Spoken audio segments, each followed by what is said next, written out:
This is Timothy Barr from MLW. Make sure you give a listen to one of the greatest podcasts in the world, True Heel Heat.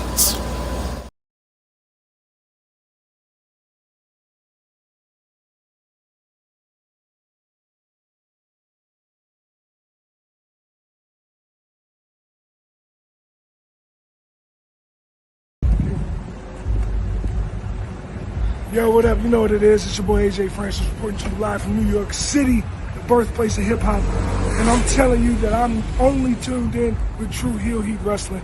Holla at me.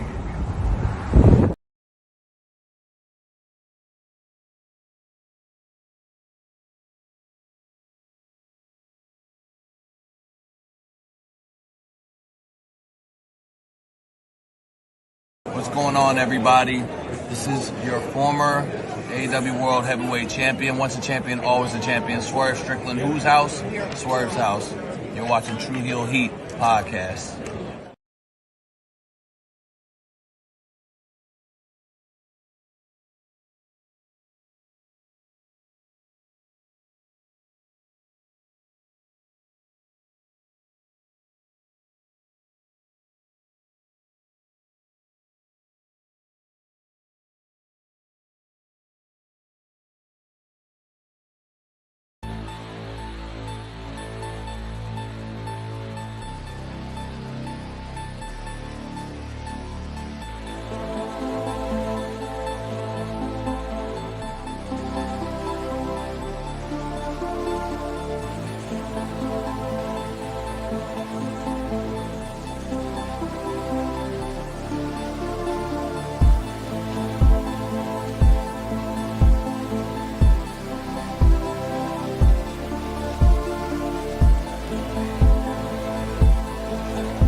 Hello.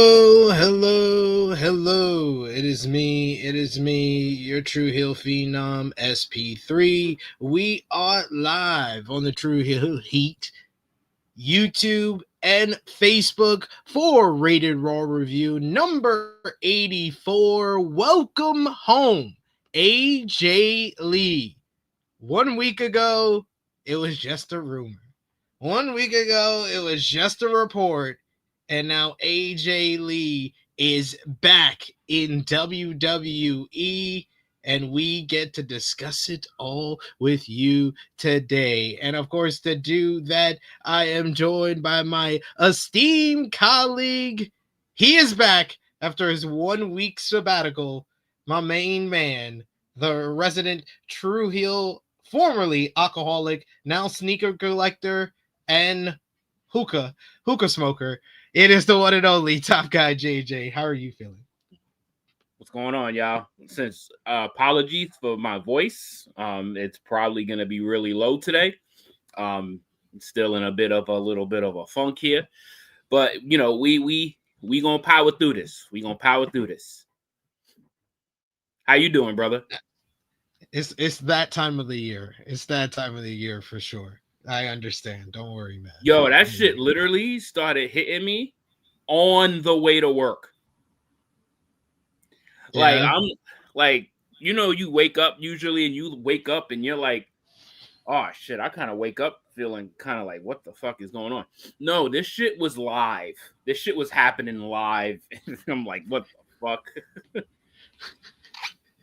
Well, we're here. I'm glad you're back. It was a lot last week doing it on my own, but I did nearly 2 hours. I felt so bad, but I literally could not. I fucking crashed last week, bro. Like, I think I had like between work, PT, and work, it was like 9 straight days. I was like, yo, nah. I canceled everything that day except my session. But it was like, geez, whew, needed that shit. Brother slept until like 5 p.m. that day. Well, I hope you feel better. I hope you get some more rest and get up to I got a 100%. whole fucking pharmacy in my fucking cabinet. Like, there you go. I got a whole fucking panel of shit over there. So it shouldn't be too long, couple days maybe, but yeah. And I don't get sick often. So that's what also kind of like, you know, some people could just shrug. You could just, when my shit hits, it's like, you missed me?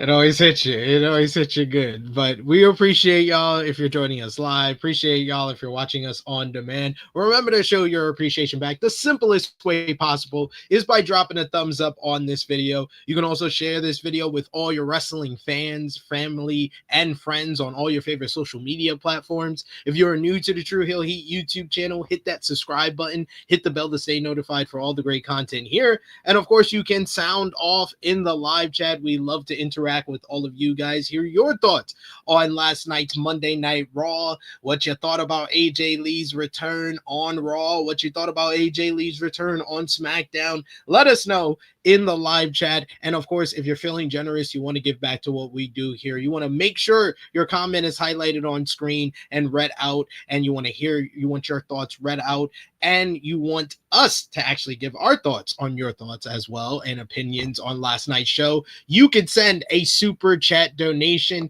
Any dollar amount matters. It goes back to the contributors that you see on screen with us here, and we always appreciate the support. We got Zach Minger in the chat with us today, who says National Carrot Cake Day, SP3. One of my favorite snacks. That's one of my favorite desserts. Carrot cake at the top of the list. 1 or 2 for me. So carrot cake is absolutely fire, especially when it's baked right. When it's big pause when I'm about to say this. When it's really like nice and moist. Yes. You know the difference. There's not really other ways to describe it. You can't use any word describing cake without putting a pause in front of it in 2025. Soft and moist. Because it's like you could call it squishy pause. really fluffy pause. Like you can't talk about cake without putting a pause in front of it in 2025. Hey, you got some love on National Carrot Cake Day, so. Yeah. Kind of got a color that's similar to carrots on today. It's kind of got cinnabar today, so that, you know. There you go. So Volop says, brother out here to tighten up. There you go. He knows the vibe. You know, was a good effort by my Titans. I'm not expecting a big year out of us at all. Like, we got the number 1 pick in the draft. Like, he played actually a lot better than I thought he would. We just got some trash ass receivers, bro. Like, good Lord. Like, even Cam Wood's dad couldn't take it no more. Like it was bad. Like, I think we had like 5 drops. Like, how you gonna drop that many passes for a rookie? Like that is disgusting, yo. So it's like it's gonna be fun to see like how competitive we are, but I'd be far pressed to be like we might win 4 or 5 games this year. We damn sure knew that Romeo wasn't gonna be here because the guy that they couldn't stand, they couldn't get out faster. Motherfucker had his best game since basically the motherfucking Super Bowl that he won. He fucking cooked them. All right, I think the cop car is finally gone from my neighborhood. Thank you for extending that. Because it's still there. It's still there. It's still there. It's New York vibes, bro. You just gotta it's still there. It's still there. But it was like it felt like it was like right outside my window. Like I don't live by Atlantic. If I lived by Atlantic Avenue, good lord, I wouldn't even be able to be on this show. True. Yeah, if I lived a little bit north in the Bronx, yeah, it'd be a wrap. I couldn't do a show like this. But appreciate y'all for understanding and appreciate all the comments in the chat. Dre says that the show was all right last night. I mean, what you expect now? I think that's an understatement. I think last night was a very good show. I think it's the best show in months. I mean, it got a shot in the arm that we definitely needed. Mm-hmm. So like the shot and unfortunately, it's like, you know, for people that keep kind of like looking for downfalls on this place, it's like they gonna always seem to keep reaching in their bag and kind of pulling some type of fucking rabbit out of there, some nostalgia that hits home with people because WWE's been entrenched in people's blood for 30 plus years. So they gonna find something like all the time, just keep reaching back to. And last night was a prime example of it. And by God, that shit was great. Absolutely. So before I share the next comment, I wanted to tell you a little story that I told on In the Weeds, because you would get the reference then by Volop here. So my daughter basically is she's trying to win True Heel of the Year at this point. I think she's fully embraced her heel like vibes. I think I showed you. Did I show you the drawing that she did? No, I have not. I think I definitely showed you the drawing that she did. I think I showed it to you. But if I didn't, let me go. We got some time. Let me go try to find it by the here. time this show is over, it's gonna take me like 5 minutes to get up anyway. So there we go. So this is her drawing.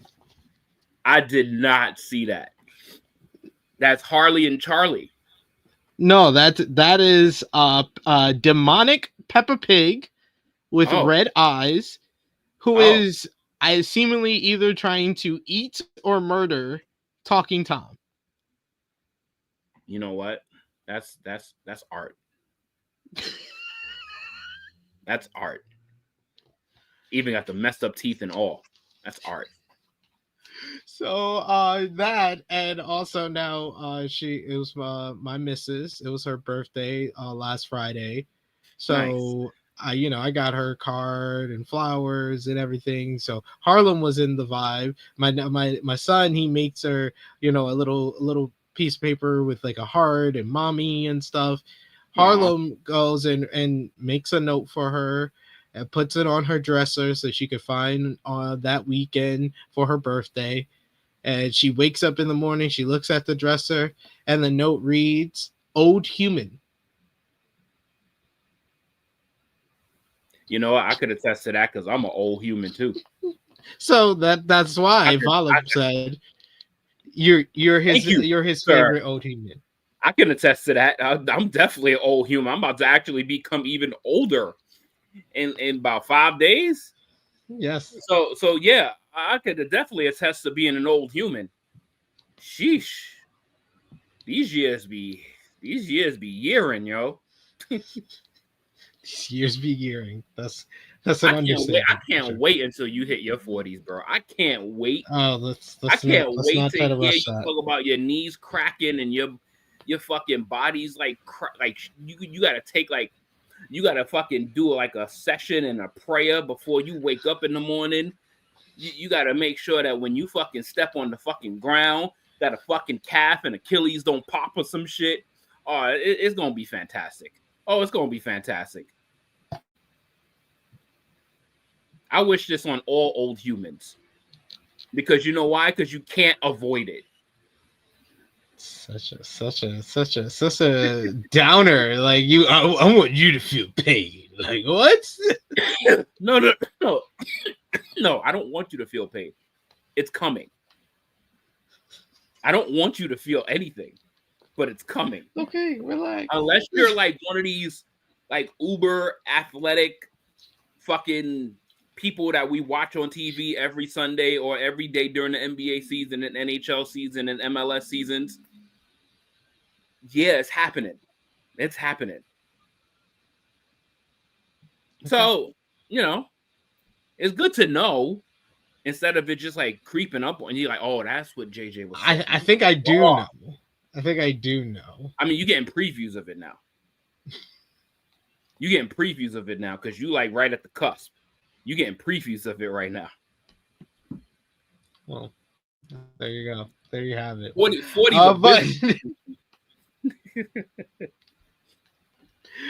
But what was I going to say? It's Friday. We had SmackDown, which was the official return of AJ Lee.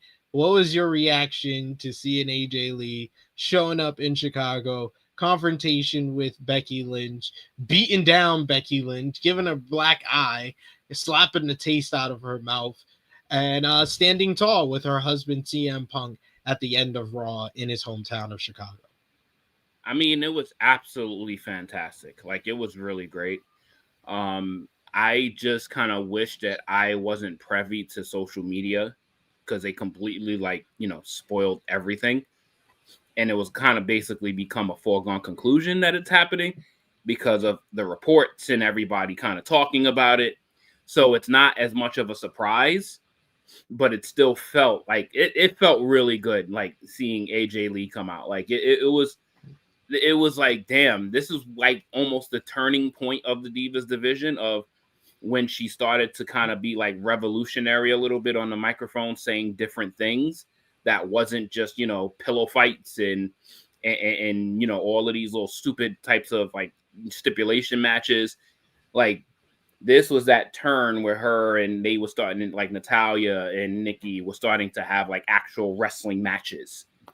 And Paige started to come along and and that's when the NXT girls started to really catch that wave. So it's kind of like right around that time, and AJ Lee was almost at the forefront of it. So I think that was really, it's like such a good feeling that, and what's even really cool about it is that AJ Lee is like our age. Like, so she's not like old. Like, she's still pretty spry. She's not even 40 yet. So it's like she could do what she wants for however long she wants, because obviously she still looks fantastic. But as far as like time, like she hasn't really been doing anything in like physically, like in the ring and stuff like that for a long time. So she doesn't have as many bumps and bruises as your average 38-year-old. Yeah. So AJ's could do this however long she wants. Could be 2 years, could be 5 years, however long she wants. Probably as long as her husband is in the company, she's probably still going to be there. Annika says, my niece went off on Friday, been chasing that reaction since they introduced the Women's Royal Rumble heart, purple heart emoji. I think that I feel like the whole social media kind of like spoiled it for me thing is kind of like, it's either one, a self-fulfilling prophecy. If you're on social media, of course, stuff is going to get spoiled to you. But it's also become to the point in this kind of that, especially in like 2025, in this generation, how long we've had the internet wrestling community and these type of reports and stuff like that coming out. It's kind of like going to a Marvel movie and being upset that you know what the ending is going to be because you read the comic book at this point. Like that's how it is, where I've stopped using that, because if I'm on social media, I've read the comic book. I know what's gonna happen. It doesn't ruin a moment like this for me. I loved everything about Friday night. I thought that was the best episode of SmackDown this year. Probably this year.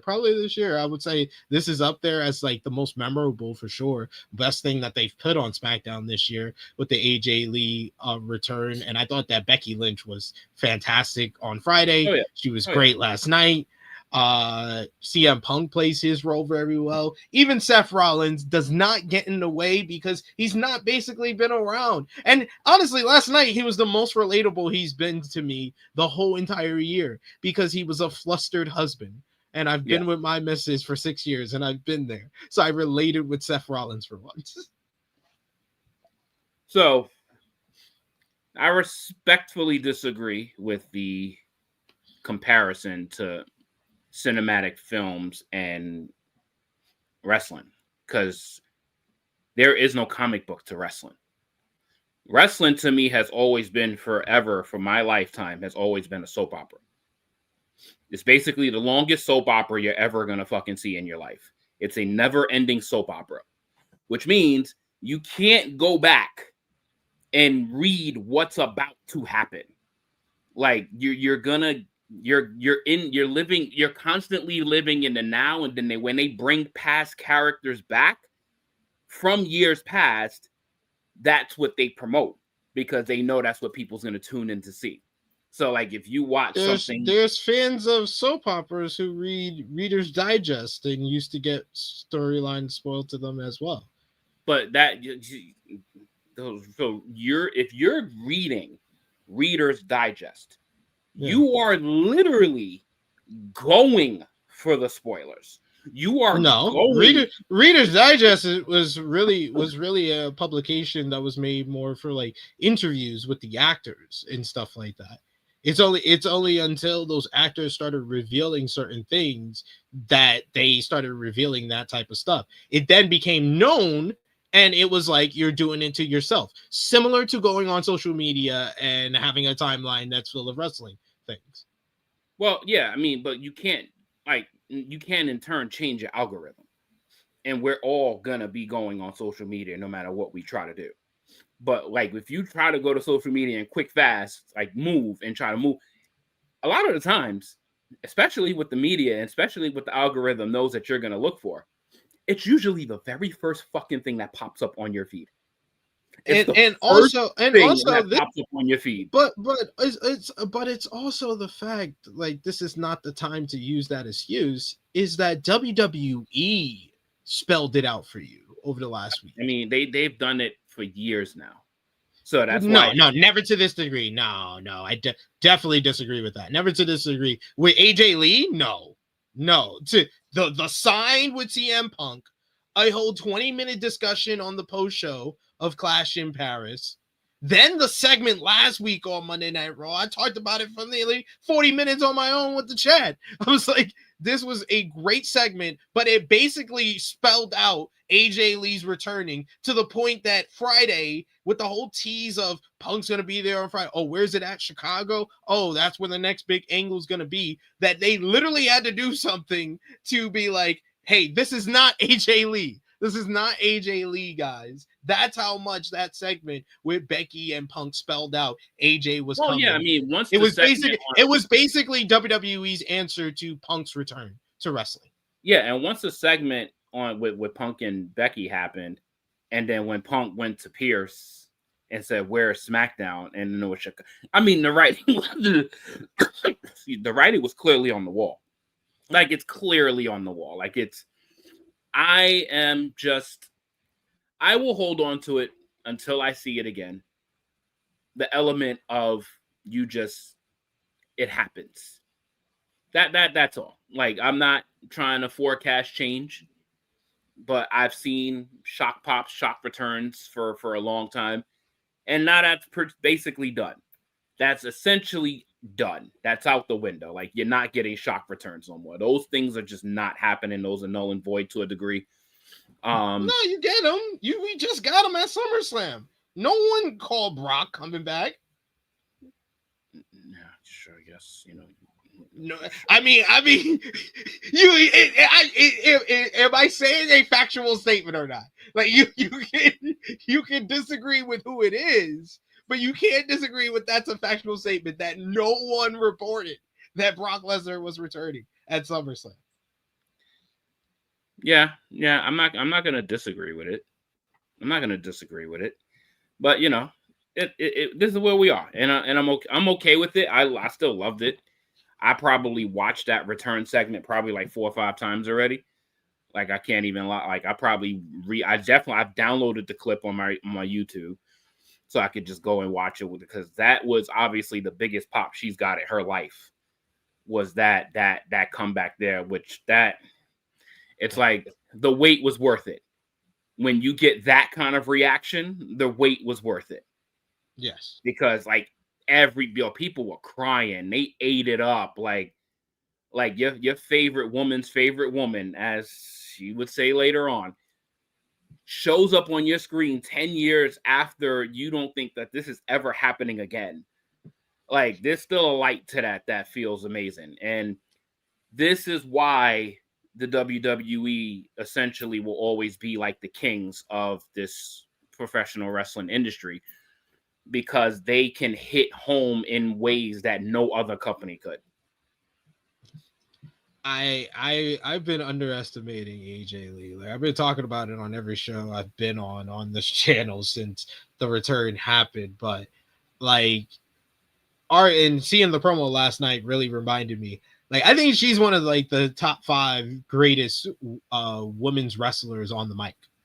Like as far as like on the mic, a talker, yeah. like she is up there, and I've been like leaving her out of the conversation, and I don't know why, but like I said like before, like the great women's talkers, there aren't a lot of them because they're not always given the opportunity, but your Becky Lynch's, your timeless Tony Storms, those are the 2 that we usually bring up in like the modern era. All time there's someone like a sensational Sherry, and like yeah, there's other people that's in that conversation, but AJ Lee deserves to be in that conversation between the pipe bomb that she did, all her promo work once she became a heel against Caitlyn, and being involved in the main event scene and talking head to head with the likes of like John Cena and Bryan Danielson and CM Punk and all the people she was involved in that main event mix in the early 2010s, and then seeing the promo and her poise after 10 years last night, I was like, yeah, AJ Lee deserves to be in that conversation. I've already talked about on the flagship podcast on Sunday. I was like, she has an all-time peak. I was like, I left her out of the top 10 that I did for Sports Illustrated. That's always mentioned on Monday Night Raw. Thank you, Becky. But I think as far as like peak, who had the best peak, I think that she would be in like higher than a lot of the people that I put in the top 10. Her peak is higher than like probably only 2 women in WWE history, if you really think about it. It's just Charlotte and Becky, and I think Charlotte is even arguable. But what's beautiful about this is that she gets to rewrite her history. Yeah. So that's what makes this all fantastic. And I think it's not because people disrespected AJ Lee, is that I just don't think that AJ was kind of in the era where it wasn't as like prominent like the women's division, and basically all people like remember are the sexy girls, the ones that fucking had these flashy looks and all of that shit that can have a decent match or 2. Like you're not comparing AJ Lee to Trish Stratus, to Lita, to Stacy Keibler, to Tori Wood. She's a one of one. And that's one of the things that reminded me, especially when she got on that microphone, is that AJ Lee is not trying to be somebody. AJ is being herself. Like she is being her regular, quirky, nerdy, smart aleck self. And it just comes off beautifully. Yeah, and it plays very well to the most insecure heel in WWE today. It Yeah. just plays off very, very well as we saw last night. We'll get into that shortly. Power Finisher says, at fault for what? For letting fans know they should expect AJ Lee. Like they set us up so that we knew she was coming back. I see it. The spoiler, quote unquote, wasn't a spoiler. It was part of the show. Yeah, I feel like they treated this and they executed this very similarly to the CM Punk debut in AEW. This was the worst kept secret in the world. It just played off very well, and they executed it very well. They executed it flawlessly. Exactly. And it's got people talking, and it's got eyeballs watching, and that's what their moniker is, creating moments. And they got another handful of them now. So yeah, this is what they're about. Like, this is what they're about. Like, they're not gonna say, if they had some type of moniker, like it's, how AEW has where the best wrestle, WWE should be simply where moments happen. Yeah, this is where the moments happen. Yeah, so it's they're chasing two very different things. Yes. Like, they're not chasing, the WWE is never going to chase AEW for best in-ring competition. But AEW knows they can't chase WWE in moment making. Exactly. So it's just stay in your lane, and pick your flavor, or enjoy both. YB says, I think y'all are giving WWE Creative way too much credit. How are they going to write her when they can't write no one else properly? I'm saying that she has a lot more freedom in this run than she did in the previous run. Will she be in position to deliver that? Probably no. And this is probably the first time that I've ever been told I'm giving WWE Creative way too much faith. I mean, welcome to the channel, because this must be your first time, because I was the guy that called WWE Creative's downfall in 2025. I mean, but this is a stretch, because we're talking about her return and her segment. We're not talking about her story going forward. We're not talking about what she's going to be 6 months from now. We're in the moment this is where the WWE is a moment creation company. They create moments. We're not like, where the best stories are told. No. Yeah, we never said stories. That would be the biggest fucking pile of cap ever. But where moments are created, there's no one better. And they created 2 really good moments. And more than likely, after Wrestlepalooza, she's going to be in a fucking vortex of somebody that we don't want her to be involved with. And it could probably just tank the rest of her year, which is normal, which is right up to WWE's alley. Or they can actually do something right. But that's yet to be determined. We shall see. We shall see what happens. Credit is far. Like, yes, her return was fucking fantastic. Like, how can anybody not say her return was fantastic?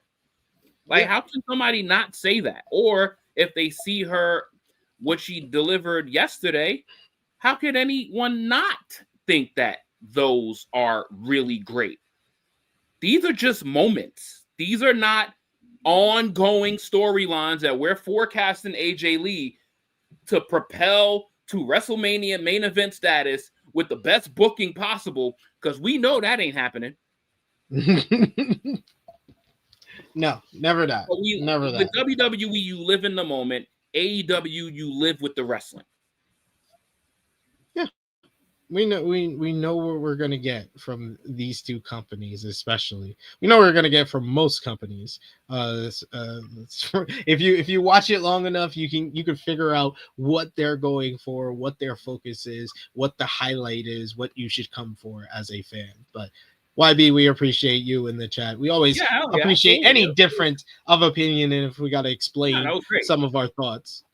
But then also what the moments do is that it makes people buy tickets because they want to be a part of a potential moment. Yeah. So if a potential moment happens in the city that you're in, and that will be unforgettable, that lives with you for the rest of your life, and that's priceless. Yeah. So you know what I'm like, for example, like no matter what show I ever go to for the rest of my life, ECW One Night Stand 2005 is going to be the greatest thing that I've ever went to in my life.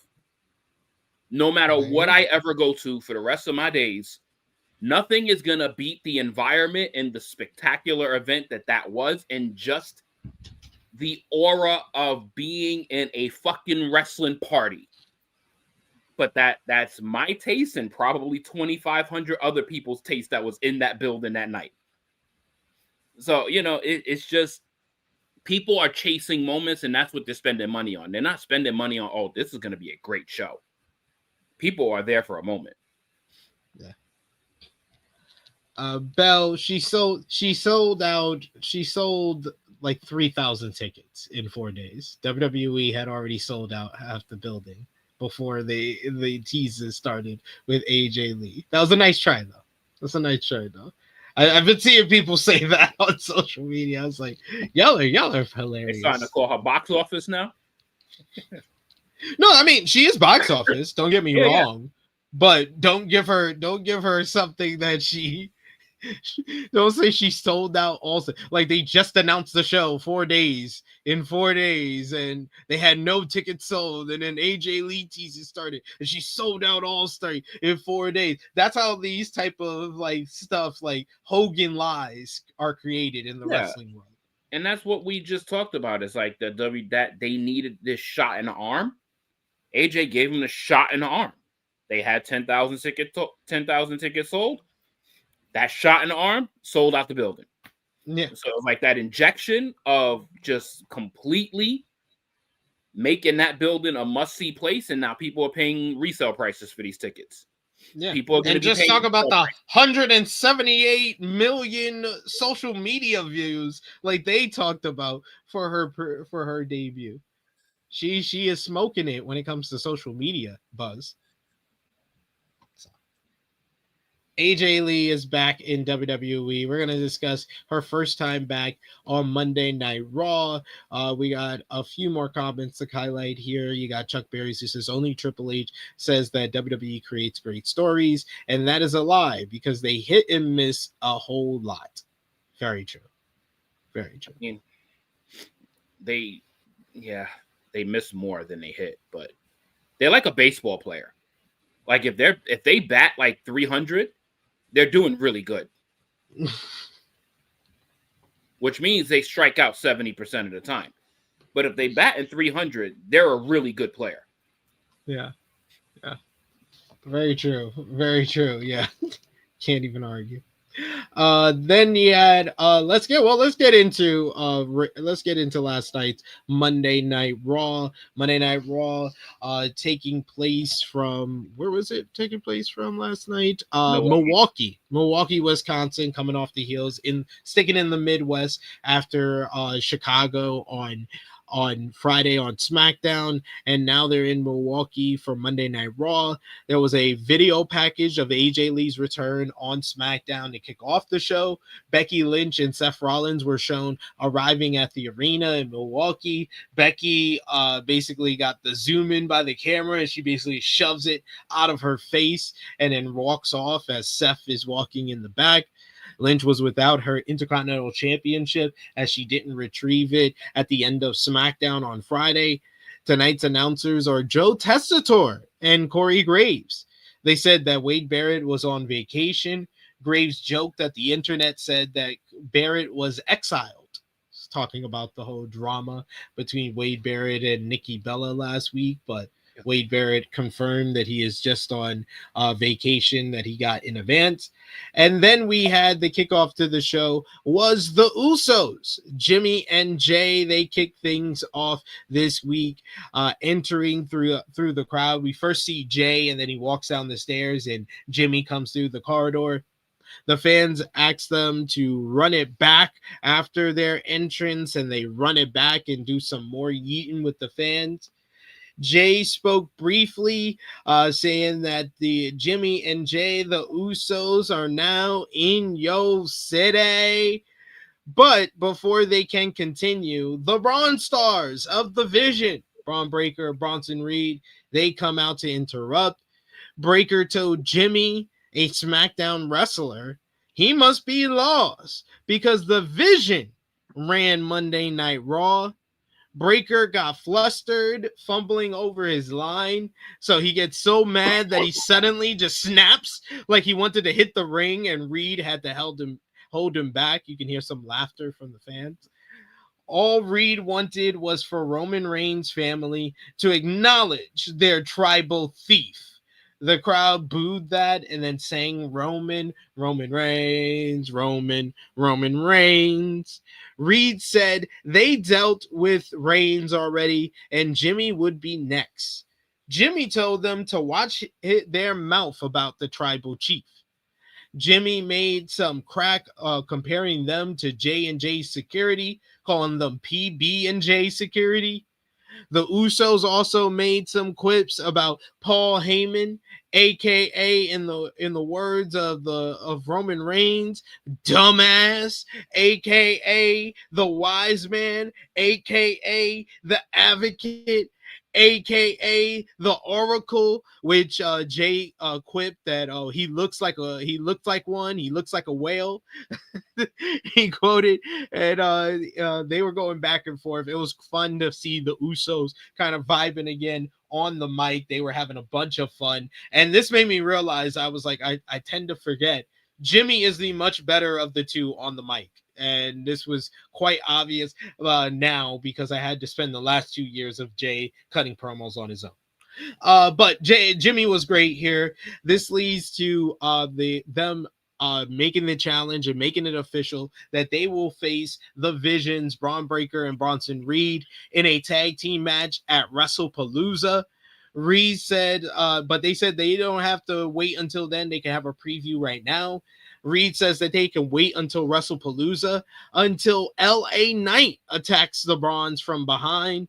The Usos helped him out, though, as their numbers get the better of him, as they did a dive to the outside and start attacking the Vision. You get Jey and LA Knight actually working together. We get the yeet and the yeah punches as they were partying onto Bronson Reed. Jimmy got rid of Reed with a super kick. Before that, Jey and LA Knight, they had some miscommunication as Bronson Reed pushed LA Knight into Jey Uso. He stopped short. He didn't bump into him, but then he moved out the way as Bronson Reed went in for a splash. Then Jimmy was able to hit the super kick on Reed. The Brons bail from the ring, but Jimmy has to separate LA Knight and Jey Uso post all of this because they are getting very heated with one another after the last couple of weeks. What did you think about this opening segment here, the promos from the Usos and the Braun Stars, as well as everything that went down with LA Knight?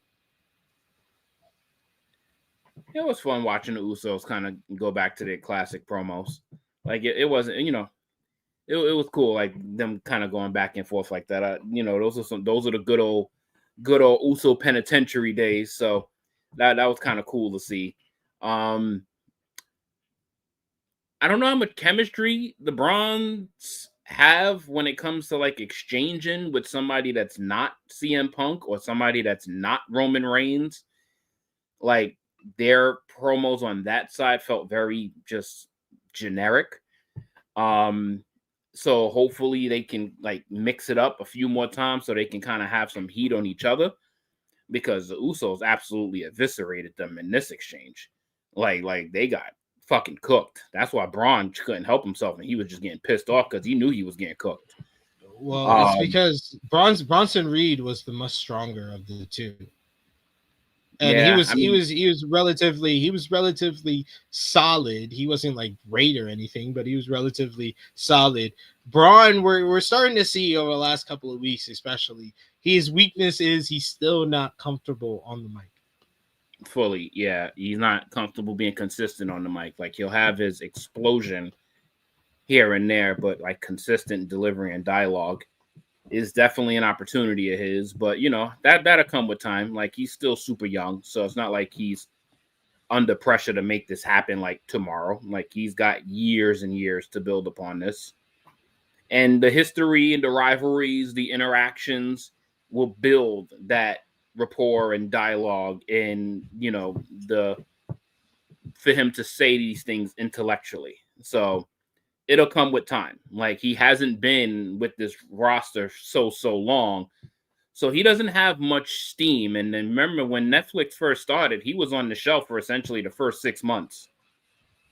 So like he was making like these pop-up ringside appearances, and he was like, yeah, he was so barely used.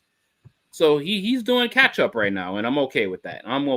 He's still great to me. I still love me some Braun Breaker, so I ain't too mad at that. So LA Knight. LA Knight's a fucking idiot. And I'm gonna be so happy what we talk about later on, because LA Knight's a fool, but he's playing the fool really good, I think, because he's a fool. Yeah, I've been loving the fact that they have found a way to make this a consistent thing of LA Knight in the main event picture. And LA Knight is in a spot where it will seem believable when his time finally comes, because he is consistently in this spot weekly. And it's something that people's been clamoring for, so please don't bitch about it now when you see him on the fucking main event scene nightly, because this is what people wanted. Now he's there. Stop talking about, oh, I see LA Knight on the main event scene. That's what the fuck main eventers do. Main eventers main event the show. So I'm cool with LA Knight getting this spotlight, getting this big chance, because obviously between Roman and Cody filming their movies, and John Cena is dealing with the Brock Lesnar situation with his, I think he has 6 dates left. That's crazy, bro. That's crazy. Only like I think it's like 7, 6, 7 6 days. or 7. Yeah, like Jesus Christ, bro. Like I don't know, man. I'm a grown man, might shed a tear when that shit happens, because it's like, yo, these numbers are just getting too slim, bro. I gotta go to that garden show. I'm trying to go to that garden show. Yo, you know how much that shit is gonna cost? Well, unless I'm not talking about. Yeah, I'm not talking about media money. Yeah, I'm not talking about. You got media. I'm not talking about trying to go that badly. I got 2 5-year-olds. Like I can't be spending that kind of money. But well, if you're going as a member in the media, I need to do an interview like tomorrow, so I could put my fucking name in the hat. Because it would be nice to be a part of that. Absolutely. But yeah, the segment was a little different, because the way LA Knight just came out of nowhere and just attacked them and just went 2-on-1, just said fuck it. Like I like the direction that he went into later. So it makes sense what he did earlier based on what he said later.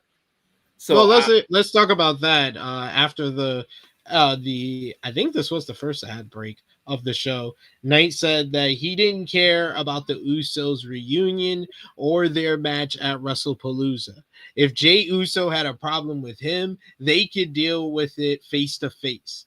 Knight wanted one of the Brons in a match tonight. That's why he was just talking to Adam Pearce. He says it could be Bronson Reed, it could be Braun Breaker, LeBron, Little Bronny, or Charles Bronson.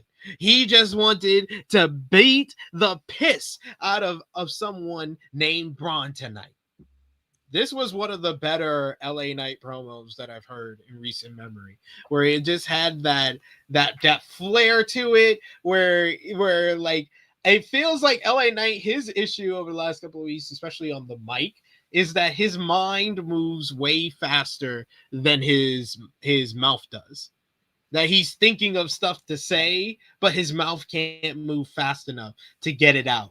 And that's why he fumbles over lines. He fumbles here and there, but you know, he's really good at recovering. Yeah. So like he's a really good recoverer at that. He doesn't forget what he's gonna say. He just says it too fast that his brain doesn't allow his voice to project it. So it's like a quick like millisecond delay. Yeah. what I did like about what he said is that he didn't care who he fought. All of the Brons. Charles Bronson was kind of funny, actually. And God rest his soul, by the way. Charles Bronson. Yeah, that was the man, bro. What I was going to see, I just had, mine was a little bit more than a millisecond delay. What I liked the way he said is that he didn't care if he won or lost. He just wanted a pound of flesh. So he didn't care about getting his ass beat, which I like that comeback. He didn't care if he got his ass beat. He didn't care if he got up on them. He just wanted his pound of flesh. And that's what he was aiming for, and that's what he wanted to do. The Charles Bronson that I know, just in case, is the what the hell is that? Mate, what the hell is that Wish movie?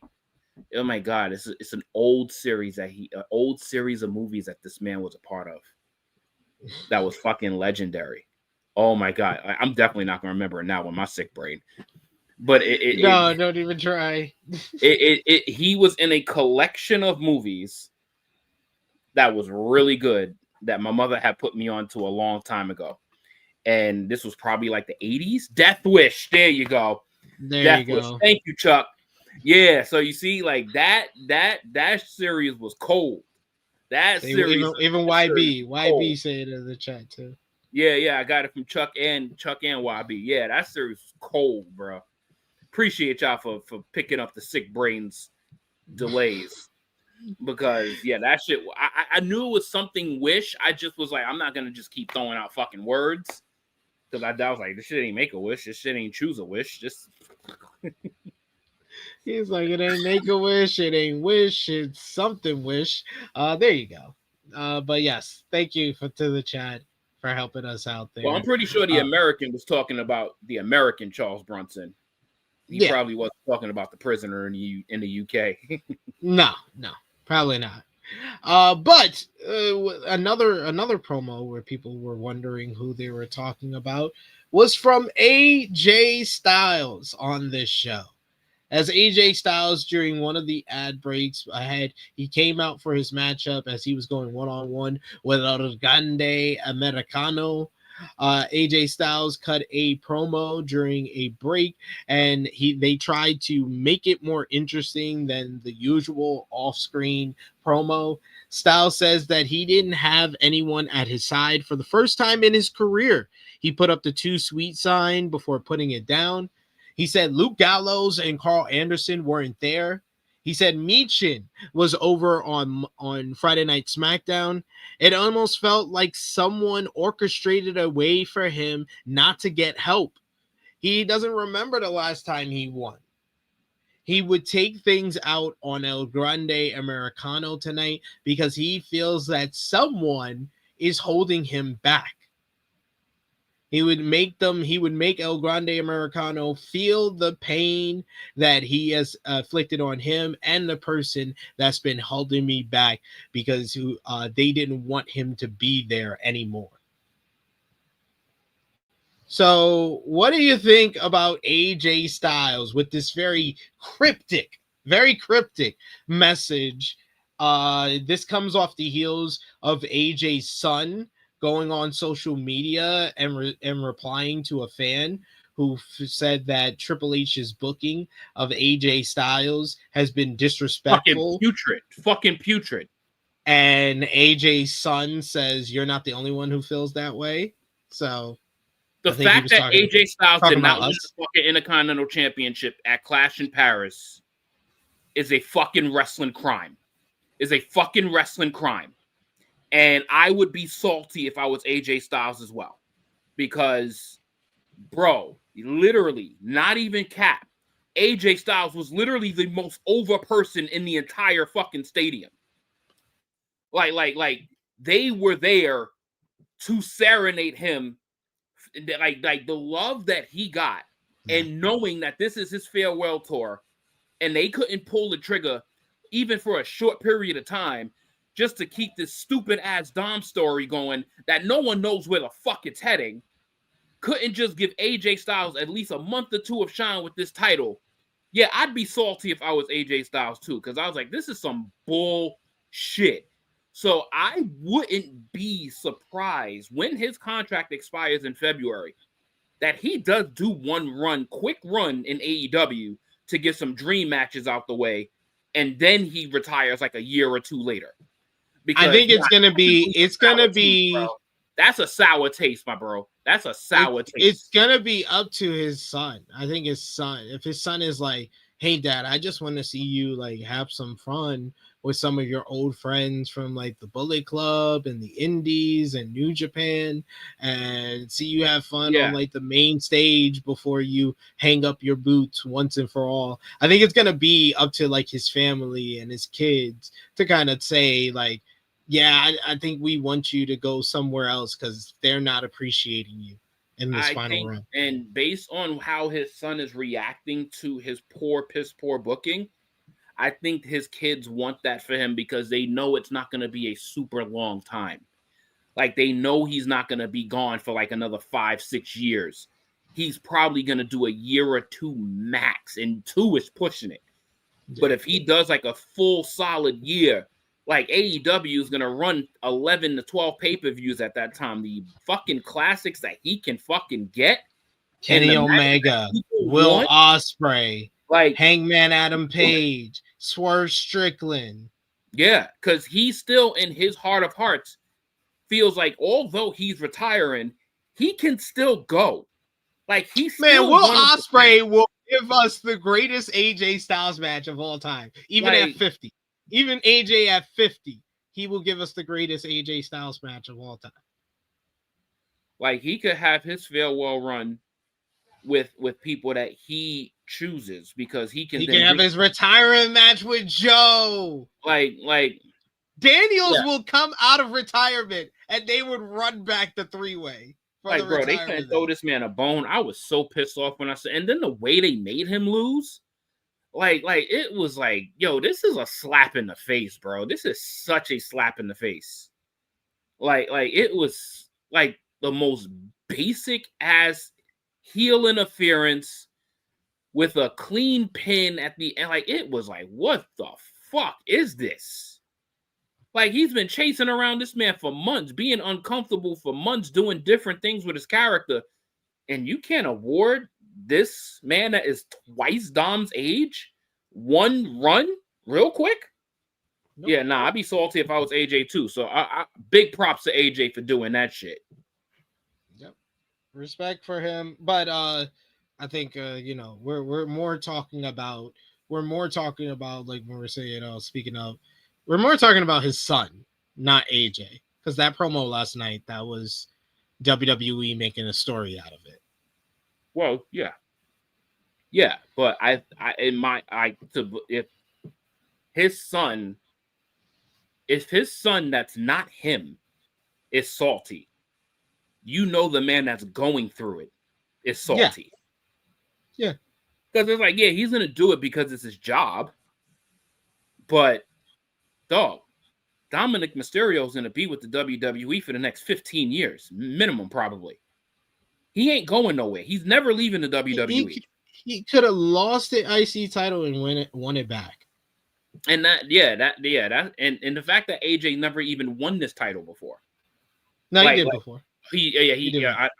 Back in the pandemic. He won both. I was thinking that one of those was alluded. It's Sheamus that the IC title. Yeah. Got it.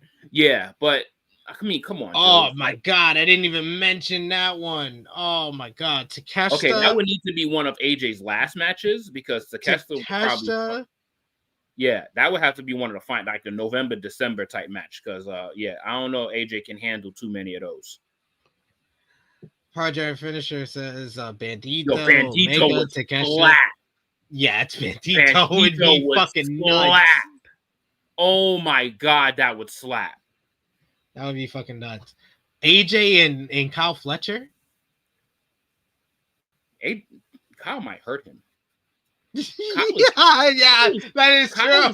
Kyle is too high. We can't trust Kyle. Kyle is too high speed. He's way too high speed. It's like this nigga takes AJ and MJF. Oh, that would be some storytelling for your ass right there. Like, oh my God, MJ would have a field day talking shit about him. Now, for AJ to be big body bully AJ and Darby Allin, him ragdolling this motherfucker into the Styles Clash. There's so many. Yeah. I think, and also I think in his heart of hearts, he wants to go out his way. And he saw how one of his good friends and wrestling idols went out too, in Kurt Angle. And he's like, I ain't trying to go out like this, bro. I ain't trying to go out like this. And then in comparison, he saw one of his great rivals and wrestling idols, Sting, go out the way he did in comparison to that. And then he also saw the way Edge went out. He's like, I'm just going to be another one. Like, they're not going to do anything different for me. Like, these cats spent decade plus. AJ's been with the WWE for about 10 years. And then this is the longest tenure that he's been with any company is the WWE. So you think that he would get no TNA was. No, TNA he spent 11 years. No, that's not true. He spent 12. He spent 12 years actually. He was with TNA since from 2002 to 2014. Was he really with them in 2014? Yeah. January 2014 was when he wrapped up. He did. TNA started in February 2020. So he did all of that. 2002. He did all of that Bullet Club shit in 18 months. Yeah, the New Japan run was a year and a half. Like year and a half to that's insane. That's year and a half. We can round it off to 2 years. It's 2 years. It's 2014 to 2016. That's crazy. That is actually crazy. Yeah. That was some of the best times of his fucking wrestling career too. My God. Absolutely. That's like one of his best at that time. My God. We should note that Raw will start at 7 p.m. Eastern time next week. They did not mention anything about the following weeks. I heard this is something that they're trying out because of course, Monday Night Football being back. So we shall see how that progresses and if that's going to be ongoing change. But speaking of AJ Styles, he was in action up next, going up against El Grande. Who the fuck is this guy? That's Ludwig. No, that's not. No, that's not. No, that's not. That man was pale white, and he was like 140 pounds. Well, and that nigga was like 6'9". Well, sir. All right. So we're gonna have this conversation. He became Reed Richards? No, I think homie might be losing himself a bit because the new rumor on social media. And we're an hour into the show, so we can discuss it. The new rumor is homie blew it with Tiffy. Yeah, I heard that too. But good Lord. You lost yourself. He lost himself. It's like he lost his mojo. Bro, that motherfucker's pale as shit. And Ludwig was a small dude anyway. And he looked like 30 pounds lighter. That motherfucker was a stick. Styles attacked Americano during his entrance, beat the crap out of him until the referee decided to start the match. After AJ aligned him out of the ring, Styles continued to beat him up. He hits a plancha to the outside. He seemed on the verge of a quick victory. He set up for the phenomenal forearm when a second Americano came out in a tracksuit. He ran out to grab his leg while the first Americano came out and was distracting the ref. They were calling him Dos Grande Americano. The El Grande Americano took control. It was time for a commercial break. Styles made his comeback when we come back from return. So if you're watching in the US, it just looked like Styles was just washing this guy the whole matchup. He hits a rack bomb for a 2 count. El Grande Americano begged off as he backed into the corner. Styles fell for it, so Americano dropped him over the top rope and hits a blockbuster for a 2 count. Styles was about to go for the Styles Clash, but he gets stopped when he was doing something as the other Dos Americano was on the ring apron. This brought out Dragon Lee for some back out. He takes out the Dos Americano. The first Americano went for a roll up on Styles. Styles was able to get out of it. We get a nice little finishing sequence here before AJ gets into the Styles Clash, hits it 1, 2, 3. AJ Styles picked up the victory here. He gets a big pop for the win here, as the crowd certainly liked AJ on this night as he celebrates with Dragon Lee after the bout. Decent little matchup here. I thought they had a really good finishing sequence that helped this go be a solid matchup. What did you think? Based on what I saw, because I'm getting commercials now with my fucking expensive Netflix package. All of a sudden, now we're getting actual fucking commercials. It was decent. The best thing of that match, the 2 things that was the best parts of that match was, of course, that rolling sequence where AJ turned it into the Styles Clash, and my God, that might have been one of the smoothest Hurricane Ranas I have ever seen in my motherfucking life from Dragon Lee. That shit was beautiful. Like, that shit was flush. Dragon Lee is really good. Dragon Lee does not get enough credit for how good he is. Like, there was no wasted motion. If you watch that shit, I mean, it's not really worth it if you happen to see it, but there was no wasted motion. It's like, God damn, this guy is so good. This guy is so good. Yeah. He's so good. He's so underrated. I wish WWE would do more with him.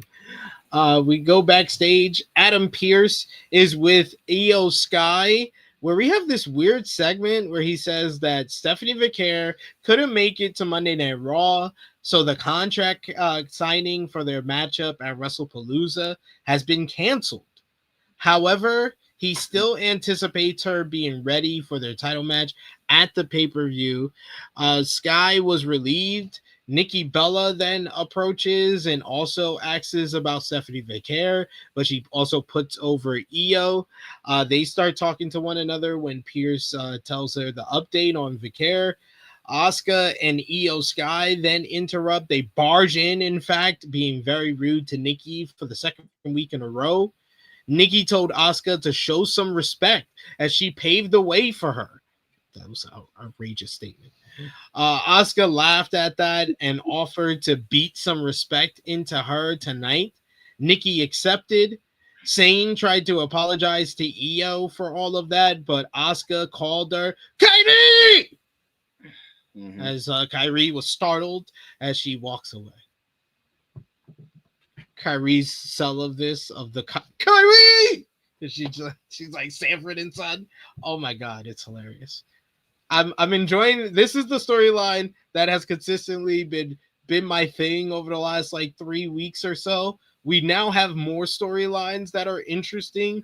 We got the first note of that in like the first segment, and we'll get that in the middle of the hour, the middle of the show segment on this one. But it's still really good. I think Asuka is really nailing this role very, very well.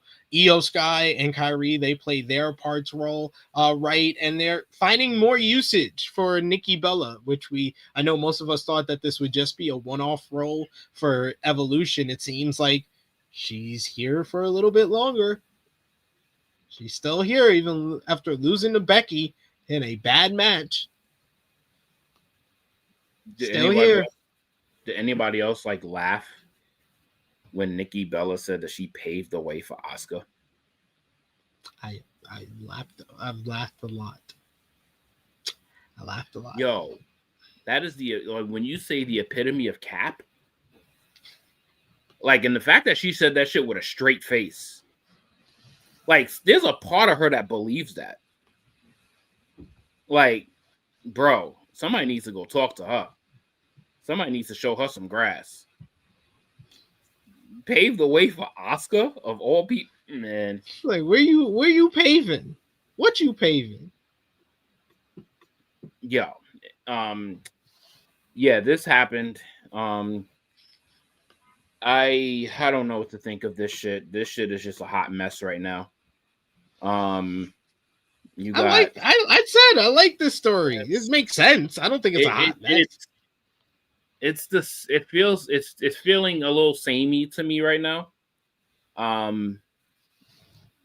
So Kyrie just can't talk no more. And since when is Kyrie this afraid of Asuka? She's always been very quiet and very subdued she's like out of all the members. Afraid of Asuka. Well, this is not the Asuka that she's always teamed with. Nah. I ain't gonna lie. Like most people that is next to Asuka will probably be afraid of Asuka too. But at the same time, we are probably not professional wrestlers either. Well, to be fair, Kyrie, she hasn't had the most success on her own. The most success she's ever had is with Asuka. Asuka is supposed to be her friend, but she's also a mentor because she has more experience in the wrestling business. And Kyrie is a person that kind of just goes along with whoever she's close to, whether it's been Asuka, whether it's been Io Sky. And, you know, despite knowing Io longer than Asuka, Asuka's more of a mentor than an equal and a peer that she sees in Io. But they're all playing it well. And I like bitter Asuka right now. So Asuka is just like a bitter bee right now. She just like hates everyone that's not Io and Kyrie. Like literally. And she kind of hates Io because Io's more successful annoyed now. With Io. She's annoyed with Io and hates jealous of everyone Io. that's not Kyrie. Yeah. So it's like she's jealous. No one's allowed to talk to Io Sky. No one. Unless it's Asuka or Kyrie. And barely Kyrie. Yes. Kyrie! Io belongs to Asuka in Asuka's mind. You can't talk to her. We got Power Drive Finisher says, I guess you can say she's not ready for Asuka. Exactly. That's precisely what I'm saying. Chuck Berry says, Nikki pay the way for total divas, not restless like Asuka. Or not wrestling, I guess he meant. It's all right. Autocorrect got you. Autocorrect got you bad. Autocorrect got him bad. Got him bad. Got him bad out here. We got Project Finisher who says, I laugh because she sounds like she's reading a script. Yeah, Nikki Bella always sounds like she's reading a script whenever she talks on a professional wrestling show. Pave the way. Get the fuck out of here.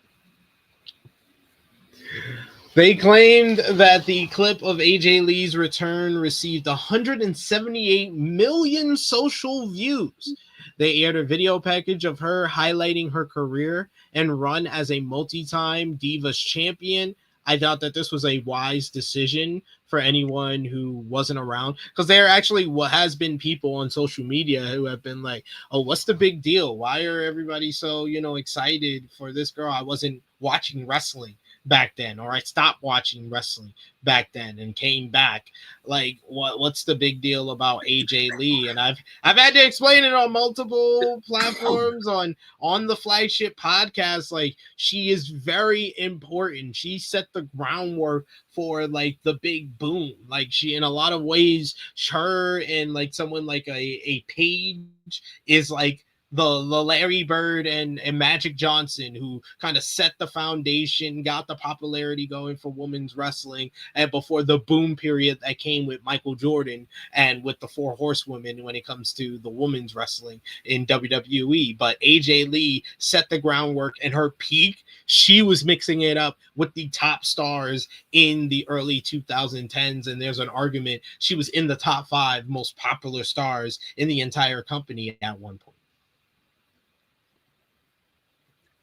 And between character and what her mic skills were, along with being pretty good in the ring, like, so she's not gonna blow your mind in the ring, but she was more than solid enough. Yeah. So like, she's really good at pretty much all 3 levels. in-ring character and promo. And I think that's essentially probably why she didn't stand out as much, because she wasn't like the best at either. She was just really good at them all. And in a lot of ways, that's you basically described CM Punk, except for promos. Promos, he's an all-timer.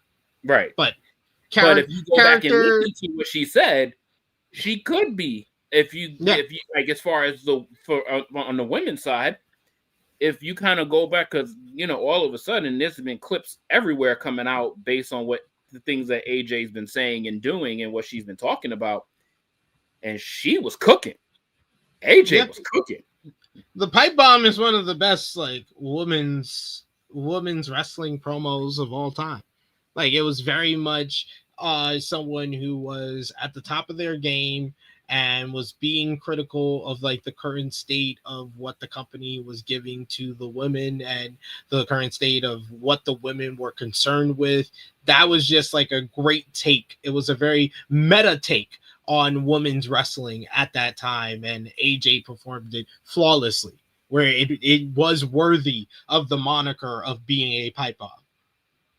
And if you're curious, just watch her now. Just watch her. Exactly. Like, again, she is not going to, oh my God, in any of these categories. But she's really good at all of them. Yeah. I said, though, like, after watching last night, and we'll get into it more when we get to the promo, I didn't give her enough credit for she's, like, an all-timer, like a top 5 promo when it comes to female wrestlers. But you're not alone in that, because I think a lot of people just in general just, like, slept on her because her run wasn't as long. Yes. So I think that's the issue. Like, her peak is on the level of like the greatest women's wrestlers of all time, but it was so short of a peak. It's like, how do you quantify that? It was so short of a run for her. Like, she comes in, I think she did like FCW in like 2010, 2011, makes her debut on the NXT run in, I think it's like 2010 actually. Yeah, it was like 2010, and then they introduce her as Bryan Danielson's girlfriend in like 2011. Then they do the whole angle with the kiss at WrestleMania in 2012. Then she becomes her own full-fledged character. Later that year, she does everything with the Raw general manager and stuff like that. Then finally, 2013, she wins the Divas Championship, holds the title for almost a year, and then drops it, takes a break, comes back, has the rivalry with Paige. Then finally, she retires the following year. Yeah, so her peak run was essentially, if you want to compare it in time length, I think her peak was like as long as like Derrick Rose's was. Say that. Like, when he peaked. But then won MVP, yeah. Obviously injuries and all of that shit happens. And AJ had her own things, as she very well alluded to in the show. So, her peak was just a short peak, but it was a really good peak. And I think we're getting reminded of that peak now. Yes. But this wasn't the only women that we would see on the show, as we had Lyra Valkyria going one-on-one with the Judgment Days, Raquel Rodriguez. I got this picture of their entrance just for Top Guy JJ. Man. There you go. We got Rodriguez, who took control 10 of 10. after catching Valkyria's flying crossbody attempt and hitting a fallaway slam. Rodriguez wrenched Lyra back first against the ring post before hitting consecutive corkscrew elbow drops to the back, to the small of the back. Rodriguez continued to work over the back during the commercial break, but Lyra made a comeback with a spinning heel kick, some sort of bulldog jawbreaker combination, tornado DDT. Rodriguez followed with a rope-assisted vertical suplex, but she only got a 2 count.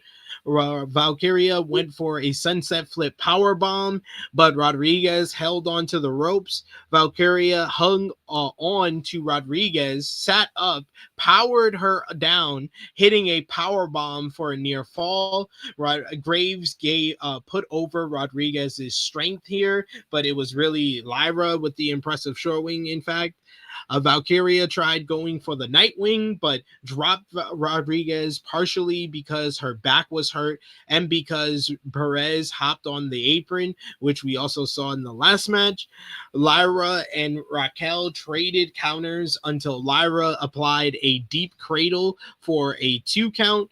Valkyria went to the top rope, but then Rodriguez brought her down with the Tahana bomb, getting the 1-2-3 for the victory here. It had some kind of sluggish and some weak parts to it, but otherwise I thought this was another decent matchup on the show. The crowd seemed actually into Lyra more than they have in the past, so I thought that that helped the matchup a bit. What did you think? This match was ugly, which made it pretty decent. So, like, this match wasn't, like, terrible, but this match was also, like, rough, which I kind of dig, like, these rough matches. Kind of just, it's like almost like a feeling out process to a degree because these two haven't mixed it up that much. And you kind of saw glimpses of it, but then you can also see how this can get so much better. Good on Raquel for picking up the win because, you know, you would think that this is just something that she would just catch a quick L to and try to build Lyra's steam back up. Yeah. But they're trying to keep the Judgment Day strong, and that's something that we have not talked about in the past with the Judgment Day, is that they were just there to be fall guys, and now it's kind of like you don't know. So, and I like the fact that Raquel has shown improvements, a lot of improvements in the ring. So she's like probably really working on her craft, which is something that others aren't really doing that well. But, you know, good on Raquel. And I just hope she continues to improve because if she continues to improve, like she could put herself in contention for the Women's World Championship. Hey, she's taken you know, very kind of focused attempt at really improving as like a giant in the ring, showing her power, being dominant in the square circle. So I got to give her credit. I think she would probably be one of kind of the finalists at this point for like most improved. I think she's been very improved over the last couple of months and actually taking things seriously where you can make the argument that, yeah, she could be out for singles gold now. I don't know about world championship, but probably like U.S. championship, intercontinental title. Yeah, and just remember, Raquel's not old, so she's still got a lot of growing to do. But I like what I'm seeing. Yeah, she definitely has to grow more. But I mean, I never said she was old, but she definitely ain't young. You're putting words in your mouth. That's not no one. No, I'm just saying she definitely ain't young. No, she's not a spring chicken. But, you know, she's got wrestling years left. She's got a few of those left. For sure. We go backstage where the War Raiders are chatting it up with Penta about last week's trios matchup before Penta met with GM Adam Pearce. Penta puts his arm around Pearce and he says, "Everybody love Penta," when he got to WWE. But he wondered why Pearce didn't love Penta as well. Pearce wondered what he meant. He was like, he loves Penta. He loves having him on Monday Night Raw. So Penta says, "So why is your Intercontinental Champion a pendejo?" Penta wanted a title match. Rusev, though, he interrupts. And he reminded Pearce that his plan was for him to return, crush Sheamus, and get a title match. Penta got in Rusev's face as Pearce had to make a match official between the two for later tonight. They had so little planned for tonight that we have 2 impromptu matches on this goddamn show. And this is, no, 3, actually. 3, because the Nikki Bella Asuka matchup as well as LA Knight and Bronson Reed. But now we got a third with Rusev and Penta. What did you think about this segment here? You know what is crazy is that as much as I couldn't stand the sight of seeing Rusev there, I love the fact that I'm seeing Rusev and Penta both mixing it up with somebody else, and it's each other. Yeah. So it was fresh. So that was something that I was like, oh God. But then I was like, you know what? I don't hate it. I don't hate it. So let's see what we got. Power Drive Finisher says also in Spanish, Penta is cool as fuck. But yeah, valid questions about Penta because apparently the WWE does not love Zero Mero. Because they're giving him 0 W's lately. And that will not change on this show, spoiler alert. The New Day, they cut a promo during the ad break with Grayson Waller, where they let Vic Joseph know that they will now be referred to by their new names. That is on the left-hand side of your left-hand side, if you're looking at the screen, is Morning Waller. That in the middle is Morning Woods.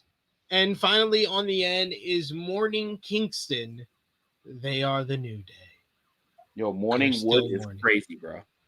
Morning Woods. I knew that they were Morning just Wood? doing that because they saved Woods for the last one too. I was like, oh, that's the joke. That's the joke. Morning Wood. You know, everybody and their mama is about to take the S out of Morning Woods. There's not a single person that's going to call him Morning Woods. Everybody in the planet is about to call that nigga Morning Wood. That's a ring. Morning Wood is about to set the world ablaze. It's the cops coming for you for the Morning Wood. Morning Wood, bro. Like that's desperation right there, bro. We got nothing better. That's called desperation. We got nothing better. We're going to do Morning Wood. We got to do something with the New Day today. What's the best we can come up with? Morning Wood. All right. Wood. That's crazy. That's diabolical. Backstage, AJ Styles thanked Dragon Lee for having his back as he thought that he was going to be all alone. And he tells Dragon Lee that he has his back in return for what he did for him. Jimmy Uso approached them. He congratulated AJ Styles on his win earlier tonight and Dragon Lee for helping out. He asked if they had seen Jey Uso. They both point behind them where nearby Jey is heading to the exit. Jey had his bag with him, and Jimmy said that they had a play to run by helping Knight against Reed. Jey didn't care about that. Jey didn't appreciate what happened earlier. He was like, that man's trying to get us. Helping Knight wasn't going to help the Usos or help him get the world title back. Jey was pissed. He says, you know what we should do? You know what we should do? The only thing we should do is have them acknowledge the Usos or they would all get smashed. Jimmy says that Jey is starting to sound a lot like Roman. And Jey says, well, sounded like me wasn't working out. Oh, I love this segment. This segment made the opening segment actually matter because then we had a show-long narrative at hand where we would get another backstage segment with the other babyface involved in all of this, and then what we would see in the main event and the post match. I really enjoy this show-long narrative where I'm saying this, I think for the first time since like WrestleMania, I'm actually interested in Jey Uso as a character for the first time this year.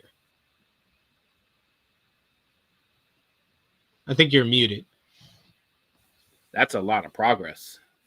That's the most progress we got in a long time with Jey Uso. A lot of progress, my brother. Hey, you know what though? He ain't in the world title picture no more. He doesn't seem to be getting that gold anytime soon. So let's see if we could, tweak a little bit and not be so happy all the goddamn time. So I'm not opposed to this at all. So you see what I mean? Like when they bat 300, this is one of their decent ones. They got themselves a single. They got the ball in play. Hey, we got another story to watch because this all stems from the weeks he was hanging out with Roman Reigns. And then he started getting advice from Roman Reigns ahead of Clash in Paris. And that one backstage segment where he went to him for the Fatal 4-Way, we've been seeing more and more changes to Jey Uso ever since then. And this is the backstage segment was on the same episode that ended with Jey giving a super kick to LA Knight after LA Knight bumped into him and elbowed him in the face. And then also to CM Punk because he was involved in all of that. Then in the Clash in Paris Fatal 4-Way, Jey was the first one to turn on the other baby faces when they were working together against Seth Rollins, thus giving LA Knight the reason why he feels that none of the other baby faces won is because Jey went against the plan. Then we saw it last week with how kind of like somber he was during his entrance because of what happened to Roman, and then looking for the vision, and then how we responded to LA Knight, like, you gonna show me what the hell you mean? What the hell you talking? You gonna show me what the hell you talking about? And then when he said, I need you at the end and everything, he's kind of at his wit's end where he's now listening to Roman and becoming Roman little by little, it seems. Acknowledge us. So yeah, I'm not like I said, I'm not mad at it. I'm not mad at it at all. Let's just see where it goes. But yeah, I can't be too mad at this. Yeah, this was a nice character progression on this episode for Jey. But it was now time for what you came for this show for. AJ Lee making her return to Monday Night Raw for the first time since 2015, since the Raw after WrestleMania 31. AJ entered to a big reaction wearing Becky Lynch's Intercontinental Championship. She wanted to introduce herself to the fans who weren't around 10 years ago to explain why their parents were going, their millennial parents were going crazy. This is true. I was going crazy. So you have to explain this to little Harlem and Sydney. Millennial parents were so excited on Friday. She says, and I quote, "I am your favorite wrestler's favorite wrestler." She retired 10 years ago because she thought she had accomplished everything she wanted in wrestling. She didn't plan on getting in the ring again, wearing jean shorts that were 2 sizes too small. So she went on another journey to accomplish other dreams she had in life. And she did.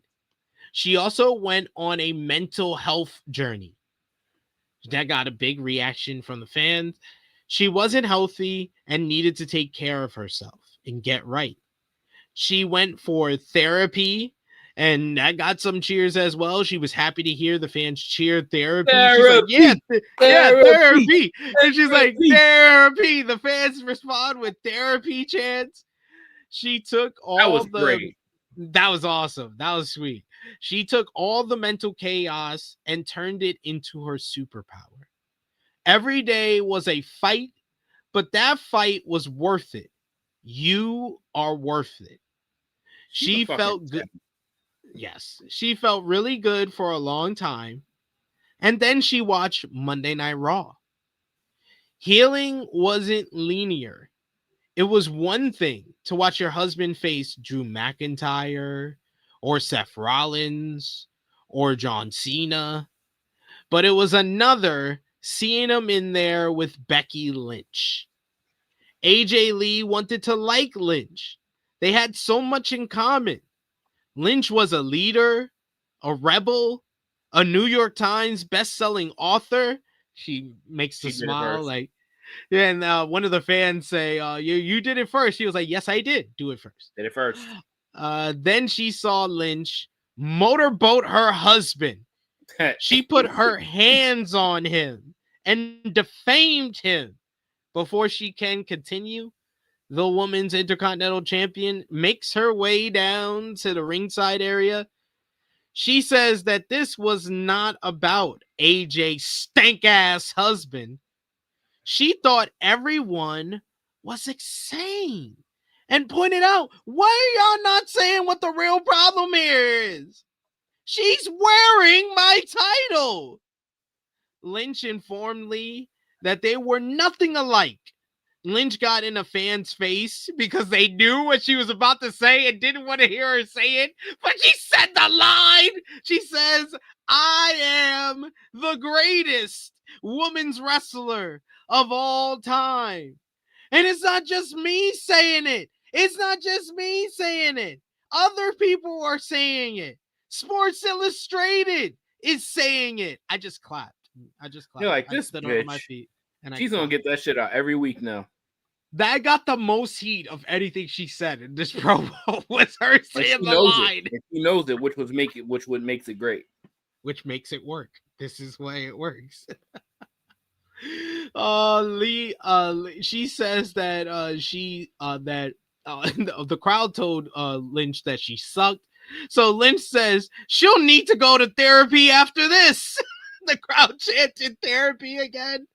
Lee told her that therapy worked. She could suggest some names for her. Lee claimed that she forgot she was even wearing the IC title belt. She's been skipping around the house with it, and she slept with it. Things even got a little awkward with it this morning when I was changing my clothes. And then before she could explain further, she noted that Lynch has a black eye that was hidden by her large glasses before she got upset and revealed it. Lee says that Lynch was the greatest of all time, so she wanted her belt so she could come get it. Lynch wondered where CM Punk was and wondered what kind of man hid behind his wife. Of course, because Seth did that with her. This had nothing to do with AJ Lee. This had to do with me, my husband, and our family.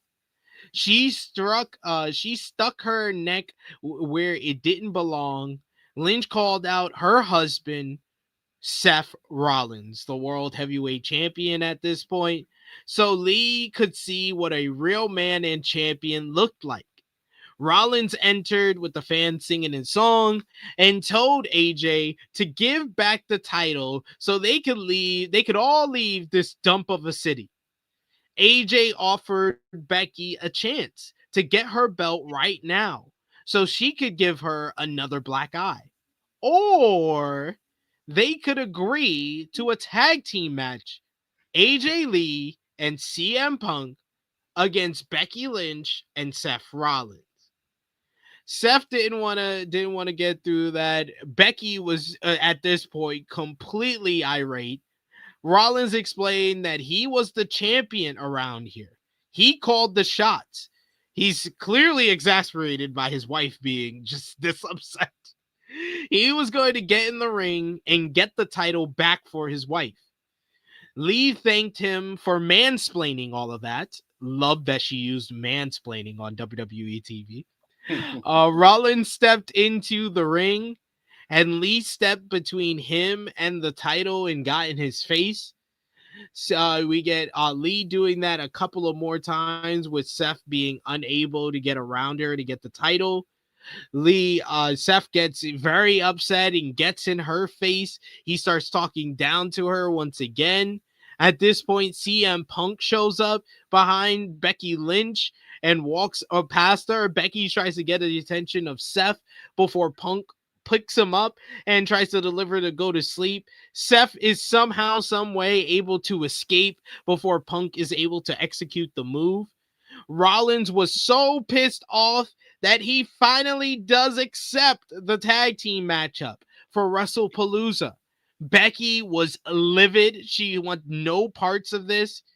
Because the deal was made, Lee tosses back the Women's Intercontinental Championship out of the ring to Lynch after kissing it. This was a very, very, very, very long segment, but my God, was it awesome. This was great. This was great stuff. Everybody involved hit this out the park. AJ Lee, she looked so comfortable, and I thought that she handled this first promo back with so much poise, class, and grace. She is one of a kind and one of the best women's wrestlers that I've ever heard on the mic, and she proved that yet again after a 10-year absence last night. CM Punk, his role was to be kind of the savior at the end. I thought he did well. I thought Seth Rollins I thought this was the most relatable that Seth Rollins has been, because he wasn't really the upset one. He was more exasperated that his wife was so upset that his wife is like, oh, you got to clean out the fridge. You got to clean out the fridge. He's like, oh, okay, God, I'll clean out the fridge. Like, I'll go, okay, God, I'll get your Intercontinental title. Like, it was one of those moments where I was like, I can relate to this. I've been in a relationship for 6 years. I understand how you feel, sir. I live with someone. I understand how you feel. So, yes, I related to Seth Rollins. So, this was one of his best moments of the year so far. But, my God, Becky Lynch is an absolute virtuoso. She is one of the best wrestlers, period, regardless of gender, of all time. And she has just been so great in this program, between coming out and making the big appearance at Clash in Paris, to the excellent promo exchange with CM Punk last week, to her great work on Friday night on SmackDown to set up the AJ Lee return, to this segment here where she was the star. She was just, her delivery, her tone, she got mega heat. This was the most heat that she has gotten as this heel character, and she was absolutely exceptional. This was an excellent segment, well worth the long period of time that it went. I thought it was a great reintroduction for AJ Lee, and this program feels bigger than any other matchup at Wrestlepalooza. This feels like it should be the main event of the September 20th PLE, but we do have to look forward to next week on the Go Home Show, face to face, CM Punk and AJ Lee, Becky Lynch and Seth Rollins. The biggest mixed tag team matchup of all time is now official for Wrestlepalooza. What did you think about last night's segment, JJ? See, this alone, this moment, what WWE chases, is what was worth them taking a chance and bringing CM Punk back. Because they got this is the only way you get AJ Lee back into this company. This is literally the only way you get her back into this company, is via her husband. And now it's all worth it. Everyone's happy. CM Punk's happy. The WWE is happy. They got AJ Lee signed to contract. The risk was worth it now. It was worth it. You got some meaningful shit for CM Punk over this year and a half that he's been back. And now he gets to compete with his wife after 10 years away from the company. Like this is the shit that they chase. And this is what keeps them ahead of the game, because they're able to pull shit like this out. They're able to do shit like this. And this promo exchange, my God, like the fact that Becky has been able to do a complete transition of her character and become something completely different is motherfucking admirable. Like, she is completely different from the man. Like, and she's completely different from the Irish Lass Kicker. She's completely different. Like, all of this, and like now it's like now you're hearing her music more, so you're starting to get a little bit more adapted to her sound, to the new sound, because you've heard the same tunes for a decade. So people were opposed to new music, but now the fact that you hear it more and more, it's starting to like sync with her a bit. Yeah, Becky is And the fact that I've seen like little clips of people of actual like wrestlers talking about she's bleeding desperation is just out of the, like they're just so out of touch. See, Yeah. it's one thing of being old, but then there's another thing of being old. Those people are old. Like they have completely lost touch. Like they are still stuck in 1992, 1994 booking of how things should go, what they should see, what they want to see is what they expected the reality to become. And if it's not what their reality is, oh, it's horse shit. This shit is stupid. No, it's this 2025, not 1999. So things are evolving, and they have been able. Becky has been able to do so well with becoming something so different. And there is no other character from the Becky Lynch mirage of characters that would work with AJ Lee and CM Punk except this one. Yeah. Because now you got this paranoid version of Becky. Now, if Becky was the defiant ass kicker, the man, the one that ain't scared of nobody, it waters down what AJ Lee would have been. Yeah. And now she's not the anti-authority rebel if you also have someone who was compared to like as the female Stone Cold in Becky. So this was fantastic.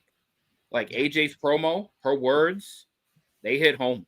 Like they hit home. The fact that AJ Lee took time out of her return promo to put over therapy and mental health, caring about your mental health in a company like WWE was the ultimate like, fuck you, you paid me, and now I'm gonna say what the fuck I want to say. I fucks with that. But I think also it kind of gave a light bulb to the WWE as well as being advocates of something, so they could get ahead of the curve. And now all of a sudden they'll create foundations for mental health, and they'll create like they're gonna make money off of that promo. You already know money is coming from that promo. Like they're gonna build foundations. They're gonna make these. That's so against what Trump thinks, though. So, but like you already know, this is coming. The fact that got so over with the fans, there was about 14,000 people chanting therapy. Now, if this is mental health stuff that is connected via the WWE, that you actually might get a moment to meet one of your favorite WWE superstars and all of this stuff, and oh yeah, it's coming. It's coming. It might not be in the next couple months. Oh, but it's coming. This is totally coming. So they are going to capitalize on this fantastic promo from AJ Lee, because AJ Lee spoke some real words, which was really powerful, which resonated with so many people, which is why the therapy chant was so prominent and so strong, because those words were not from a character. Those words were from AJ Mendez. So that is what made that so powerful, because again, she's not trying to be anything but herself. And that is why AJ was so fucking connected with people, because AJ was the reality and everybody else that you were seeing was these fiction-based characters. Indeed. Bell says, "I know Becky's. I'm gonna need to go to therapy after this." Was on the cuff, and it was amazing. And did she lie when she made the IC title the most important title in the division? Just saying. Spot on, bro. Yeah, man. Like, yo, like Becky. Lewis, use code LEE to receive 25% off your therapy. I can see that. Yeah, they'll get into bed with better health. BetterHelp. Hey, BetterHelp, if you want us to be your advocates. Yo, if you don't think that they saw cash when they heard that promo, you are blind. Use AJ Lee. Special code AJ Lee. But yes, I really enjoyed this. I thought they knocked this out the park. Do you think that this is the biggest match going into Wrestlepalooza now? Oh, this should 100% main event the show.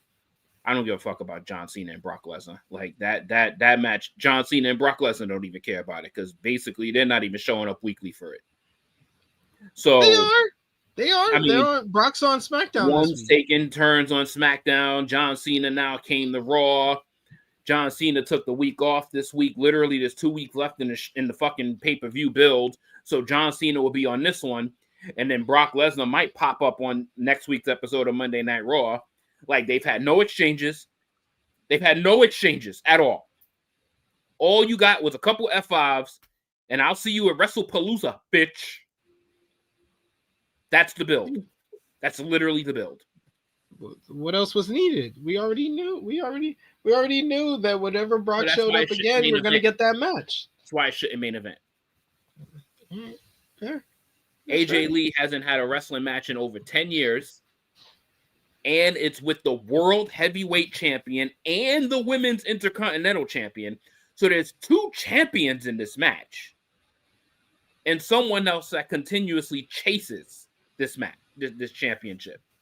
True. It's main event worthy. True. This is true. That's the big bookmarks for the show on September 20th. I think they might add Cody Rhodes and Drew McIntyre for the undisputed WWE Championship. I think Cody will probably be back on SmackDown this week, considering it's going to be Randy Orton and Drew McIntyre, and there's only 2 episodes of SmackDown left to build to the show, so they gotta get that announced this week, it seems. But let's talk about the next segment that we had here. We had Bayley talking about how she needs to make this better because Lyra Valkyria was the last person she wanted to hurt. She looks to the right of her and she says, well, she's hurt a lot of people over the years, but they deserved it, as she laughs maniacally.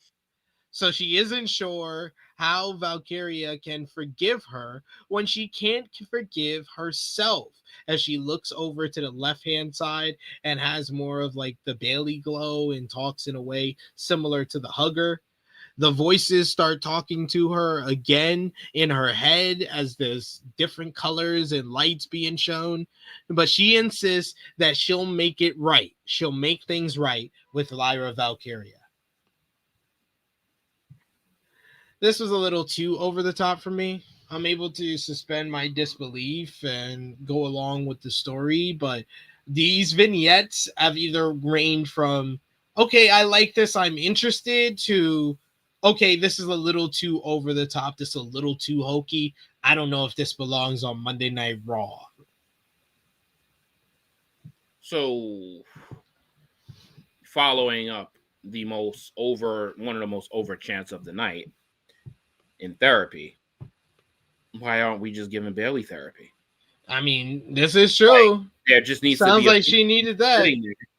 And I think they would play off better if you see these multiple personalities in live action, like her almost having like a bipolar disorder type of degree. So like she's kind of trying to shake off the demon of the role model, but she's also trying to spring back into feeling good and being happy. And then she kind of is doing this in a sense live, and she tries to control both and vows to make things right. But we clearly see that she's not in control of either side. The voices part is just, it's making her do too much. Like, it's making her do too much. It comes off very hokey. Yeah, so it's making her react too much. And like it obviously the story it speaks for itself of what it is.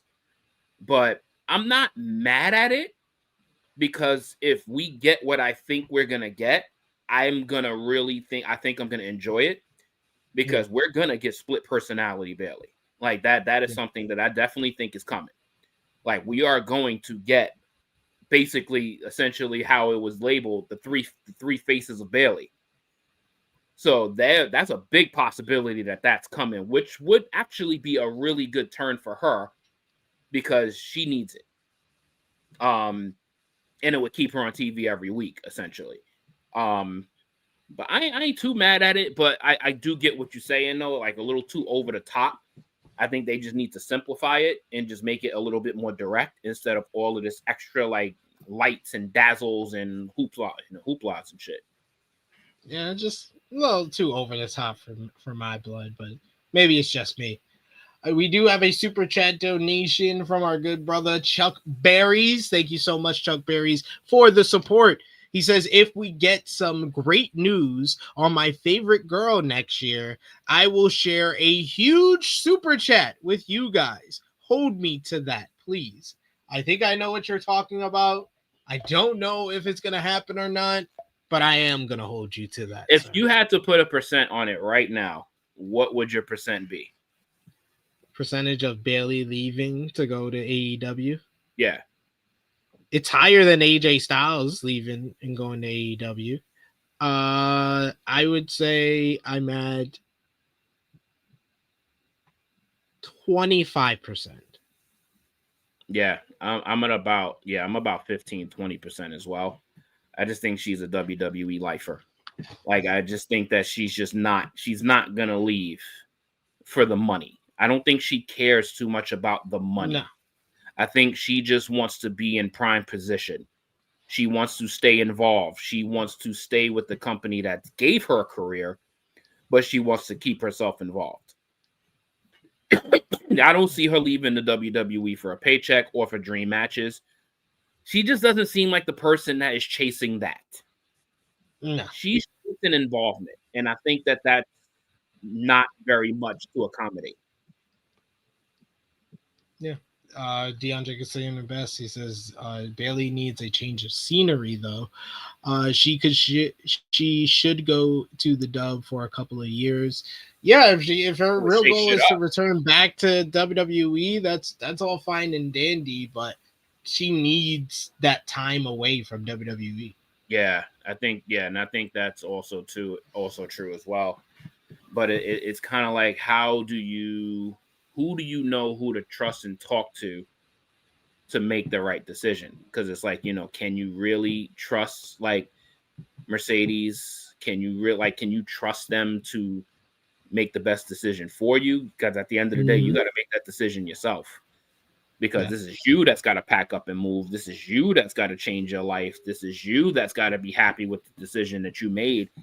And you got to learn a whole roster of new people. Because the only thing she's known her entire wrestling life is WWE. So it's gonna be that. Well, I mean, we've seen a lot of successful transition from WWE to AEW. I think she'll be fine. I don't think it's anything that big of a deal when it comes to her in ring. No, I'm not saying she would have trouble. I'm saying is it something that she would even be open to wanting to do? Like, because she literally grew up a fangirl of the WWE. Yeah, like a fangirl. Like it's literally like a part of her soul to a degree, the WWE. So it's different because I think that's why she's such good friends with AJ Lee, is because they had similar backgrounds in that regard.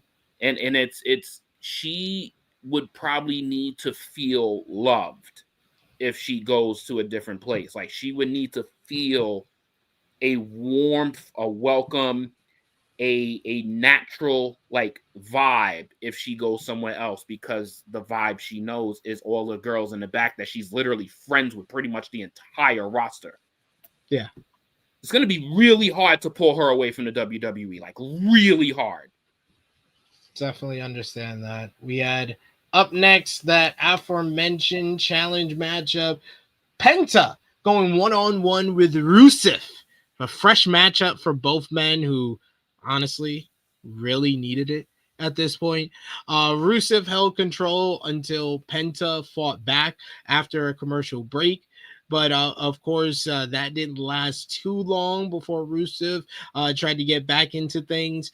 Penta had him on the back foot for a while here until the New Day showed up and came to ringside with Grayson Waller. We get Penta wiping them out with a dive to the outside. He was about to hit another dive, but Rusev was the one who blocked it, as back in the ring, Penta caught Rusev with a code red for a near fall. Testator called it a Mexican destroyer, but Graves corrected him. For a third match in a row, somebody hopped on the apron as Penta kicked Morning Wood off the apron before flying off the top rope. But unfortunately, he was caught in midair with the Mashka kick. Mashka kick right to Penta, knocks him out. 1, 2, 3. Rusev picks up the victory. 8.5 minutes was this matchup here. It was solid. Solid stuff overall from both guys. No one cares about Rusev, as per usual. And another loss for Penta, who is just another guy. No one came out of this looking better.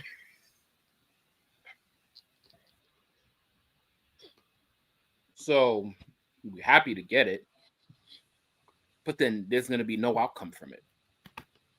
Well, I think Rusev is now going to probably challenge for the Intercontinental Championship at some point. But Jesus Christmas, the fall from grace for Penta, my God. And as crazy as this only took 8 months. It's really quick. It's a really quick turnaround. Only took 8 months. Like, and he's right in asking the question, why don't they love Penta?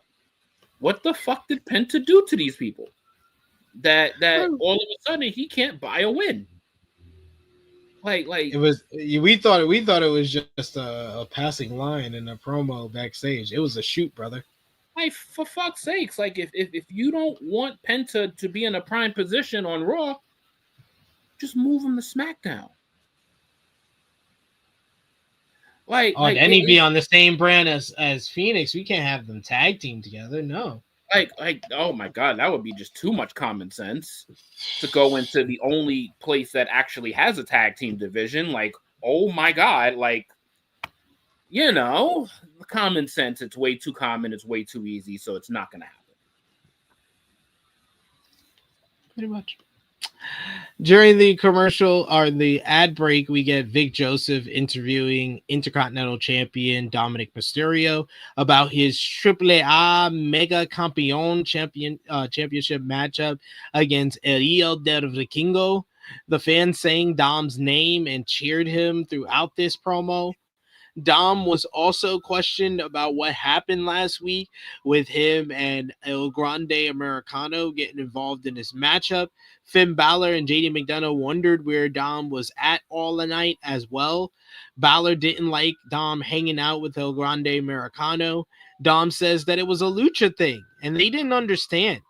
Dom was upset and they got tossed from ringside last week and he stormed off. Perez left to go actually talk to him. So their friendship continues to grow. So what did you think about Dom last? I didn't see it. I saw commercials. You didn't see the second segment with the Judgment Day backstage? That was actually on the... So when they were questioning Dom about his whereabouts. Yeah, I saw it. I think the obvious friction is there because now he's just leaving them in the dark completely. And then he's associating with, out of all people, Grande Americano? Like out of all people, you leaving your crew in the dark? He got to set up another stable for when this doesn't pay through. But he already has a perfectly fine stable. He needs a second stable for lucha things. You don't understand, JJ. Yeah, I don't, because this shit is stupid. And this is what they kept. And this is what they kept the IC title on him for. Lucha things. He's gonna be a double champion on Friday. Just you wait. Dion says it's weird. Dom is better and more believable with in-ring promos than his backstage segments. There you go. Well, yeah, because he gets to naturally react to the live crowd instead of being in the back and all you hear is like a speaker. Yeah. So it's very different. It's almost like when you're doing those promos backstage, it's almost like you're in like a mini Thunderdome. Like you're getting noise projection and not actual noise and energy. Because Dom feeds off that shit. Like yeah. When he gets his pops, like that and as you probably seen it on the internet, this motherfucker's hair stands up. Like he's involved, like he's in it, like, which is probably why people love him so much, just because he just goes with the flow. That man goes with the flow. This Friday on SmackDown, Brock Lesnar will be in attendance. He'll be appearing on the show. We then get Jimmy Uso, who approached LA Knight backstage. He asked them, he says he says first they should be on the same team against the Vision. Knight wasn't interested in anyone's help anymore. He tried to play nice and he got super kicked in the mouth instead. Knight also recalled being cost the world title at Clash in Paris against Jey Uso. And he says, well, rewind it back even further. When I went after the WWE Championship and your cousin Roman Reigns, it was you that cost me that one. If Jimmy wanted to help, he should stay out of it because Knight planned on doing it alone tonight. I like this reaction of LA Knight. I like the fact that LA Knight has more of a memory than WWE ever allows us as fans to have in regards to Jimmy Uso being the one that cost him the Undisputed Universal Championship back in 2023 at Crown Jewel 2023. Nice little callback there. All of LA Knight's history with the bloodline. I do love the fact that always comes up, that there's no finish or let's forget about that, that's water under the bridge. No, these are still hard feelings from a lot of people for all that the bloodline did to them, and we're always seeing a lot of ramifications and consequences from the decisions that the members of the bloodline did, and it still plays out today. And I like that type of stuff, especially the interaction here between LA Knight and Jimmy Uso. And A+ in my opinion for this Monday Night Raw having a show-long narrative. It's one of my favorite things about a professional wrestling TV show, when you can execute an opening segment, sprinkle the little segments throughout the show, and then pay it off in the close of the show. That is a well-executed show-long narrative, and we got it on this show here. JJ, I don't know if you're there or not, but if you are, what did you think? You got to repeat that last part. I stepped out of the room for a sec. What did you think about the LA Knight and Jimmy Uso interaction? I mean, it's like LA Knight is in this dumb babyface vortex, and he's getting sick of it. So it's like, he tried to play nice, and something keeps happening to him. And the person that does something to him cares less and less.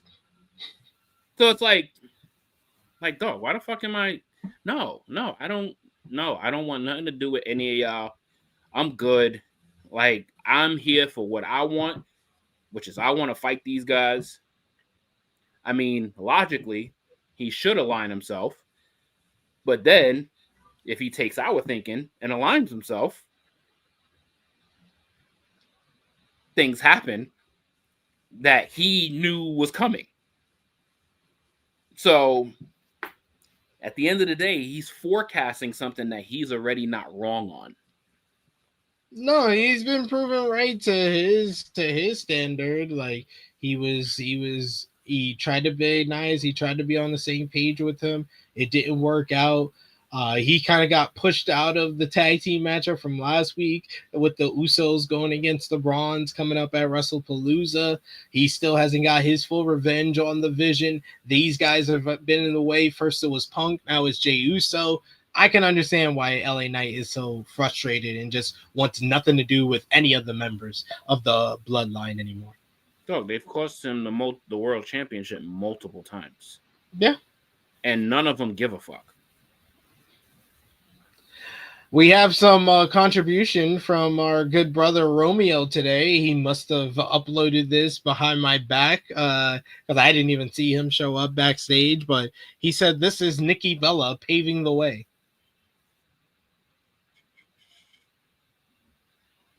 He paved the street. So she paved one with street. Asuka. With Asuka. Paved one street. Asuka is walking on the part that isn't paved yet. Yeah. Love that. Love that. Yeah. Whatever. Oh, Good Lord. I'm gonna keep that. I might keep that in the back end over here for us. Nikki Bella paving the road, paving the way. Let's look it up. That trailblazer. Double down on the cap. Got it. Trailblazer. That pioneer. Nikki Bella. First time ever meeting. She's going up against Asuka here. Asuka dodged a baseball slide and hid behind Kyrie for a bit. Nikki shoved Sane aside, allowing Asuka to kick her in the face and take over ahead of commercial break. Asuka used a rest hold as the commercial counter ran down. Asuka hit a German suplex following the break, but Nikki avoided a missile dropkick and fought back with some strikes. We get a springboard kick for a 2 count. She actually hit it on this occasion. Asuka hit some strikes of her own, but Nikki was able to come back. She blocks an ankle lock and hits an Alabama slam for a 2 count. Asuka hit a roundhouse kick, spinning heel kick, and applied the Asuka lock. Nikki tried to escape somehow, some way, reaching for the ropes, but she had no other option but then to tap out as Asuka picks up the victory here. This one went 10.5 minutes. They got plenty of time. This was a pleasant surprise of Asuka getting the win, and this matchup not being the worst thing I've ever seen, but you could still tell Nikki Bella is very hesitant and not very sure of herself once the bell rings. And I think she's lost a bit of confidence, especially after that horrible matchup with Becky Lynch at Clash in Paris. Any thoughts? I mean, I don't know if she's used to this position that she's in right now. Like, try to give these women the best matches possible, but putting them over. It's almost like there's like an element of confusion that is putting like a cloud in like her confidence or something, which is kind of strange. But also, she might just need to rehearse with these girls a little bit more because the styles are so different from what she is accustomed to. So she might just need to, she's trying, which I'm not like, I'm not knocking her for that. She's trying, which, could definitely appreciate that. Mind you, with all of what we're talking about, she's still better than some. But yeah, I think the more in-ring time she gets with girls like this, I think she's gonna become better because I think it's something that she's actually trying to do. Yeah. So obviously some of it is coming off a little rough, but you could see she's trying to mix it up and adapt to the 2025 style, which is very different from the 2017, 2018 style or whatever year this was that she was like on top. Like it's very, very different. Very different. So probably even longer than that. But yeah, I'm not mad at her. I'm not mad at it. I'm not too mad at the match either. Obviously Asuka's levels above her, so it was kind of a foregone conclusion. And yeah, Nikki's realizing that the competition level is a lot higher in 2025 compared to her Divas days. That's why she's catching all these L's. Step up in competition for sure. They confirmed for next week, we got AJ Lee and CM Punk face-to-face with Becky Lynch and Seth Rollins ahead of Wrestlepalooza. Lyra Valkyria going one-on-one with the Judgment Day's Roxanne Perez, while John Cena will return to Monday Night Raw. We then get our main event. Well, no, backstage, actually, Asuka confronted Nikki about the matchup that they just had. Asuka says that she did to Nikki what Sky would do to her friend, Stephanie Vicaire. Nikki, who just tapped out, acted tough and asked if she was ready for round 2. They argued until Nikki shoved Asuka. The camera panned out to show that Rhea Ripley, who magically appeared besides Bella. Ripley asked if there was a problem, and Asuka says that she had 2, while pointing to Nikki and Rhea. Asuka called herself the top woman in WWE. So Ripley reminded Asuka that Io, not her, was going for the WWE Women's World Championship. Asuka told her to zip it and left.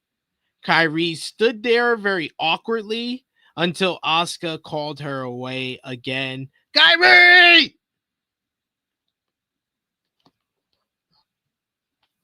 She was over the top with that last one. I was laughing. I was like, oh my God, Kyrie, you're hilarious. Good stuff. What did you think? Nothing burger for me on that one. Yeah, that was a big nothing burger for me. It happened.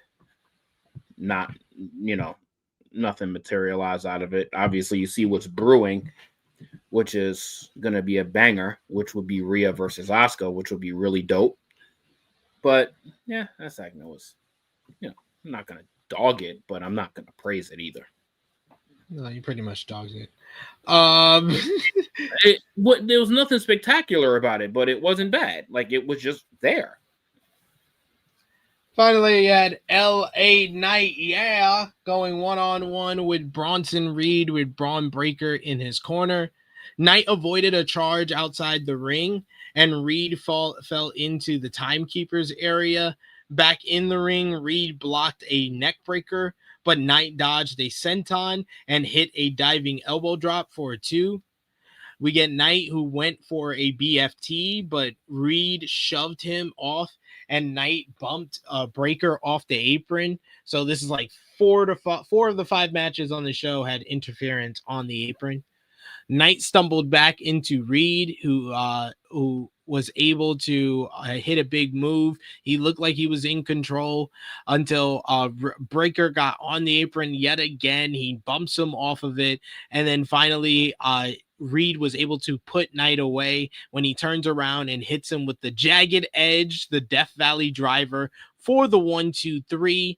The crowd seemed very caught off guard by this, as they had never seen Reed get the win with jagged edge before. We know this because Testator was screaming it repeatedly, jagged edge, jagged edge, jagged edge. The Bron Stars attacked Knight until Jey Uso ran out for the save. Breaker was able to cut him off with a spear. Then Jey Uso, he didn't leave for real. He comes down to make the save. Breaker gets rid of him as well, spears the shit out of him. It looks like Bronson Reed is setting up for a double tsunami on both members of the Usos.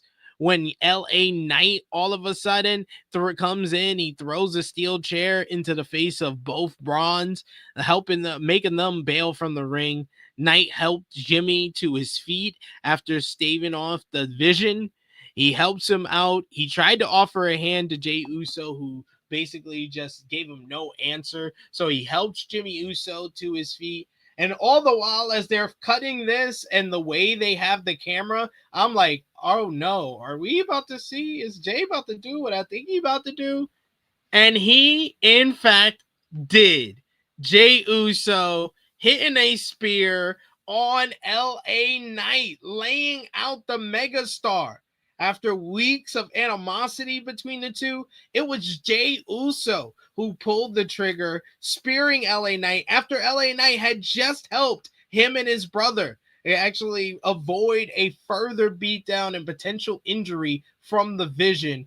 A very intriguing way to close Monday Night Raw this week. I saw a whole bunch of YouTube channels that were like Jey Uso shockingly turning heel on Monday Night Raw. Oh my God, heel turn by Jey Uso. I don't think this was a heel turn. I think this was more of a babyface who is adding more depth and more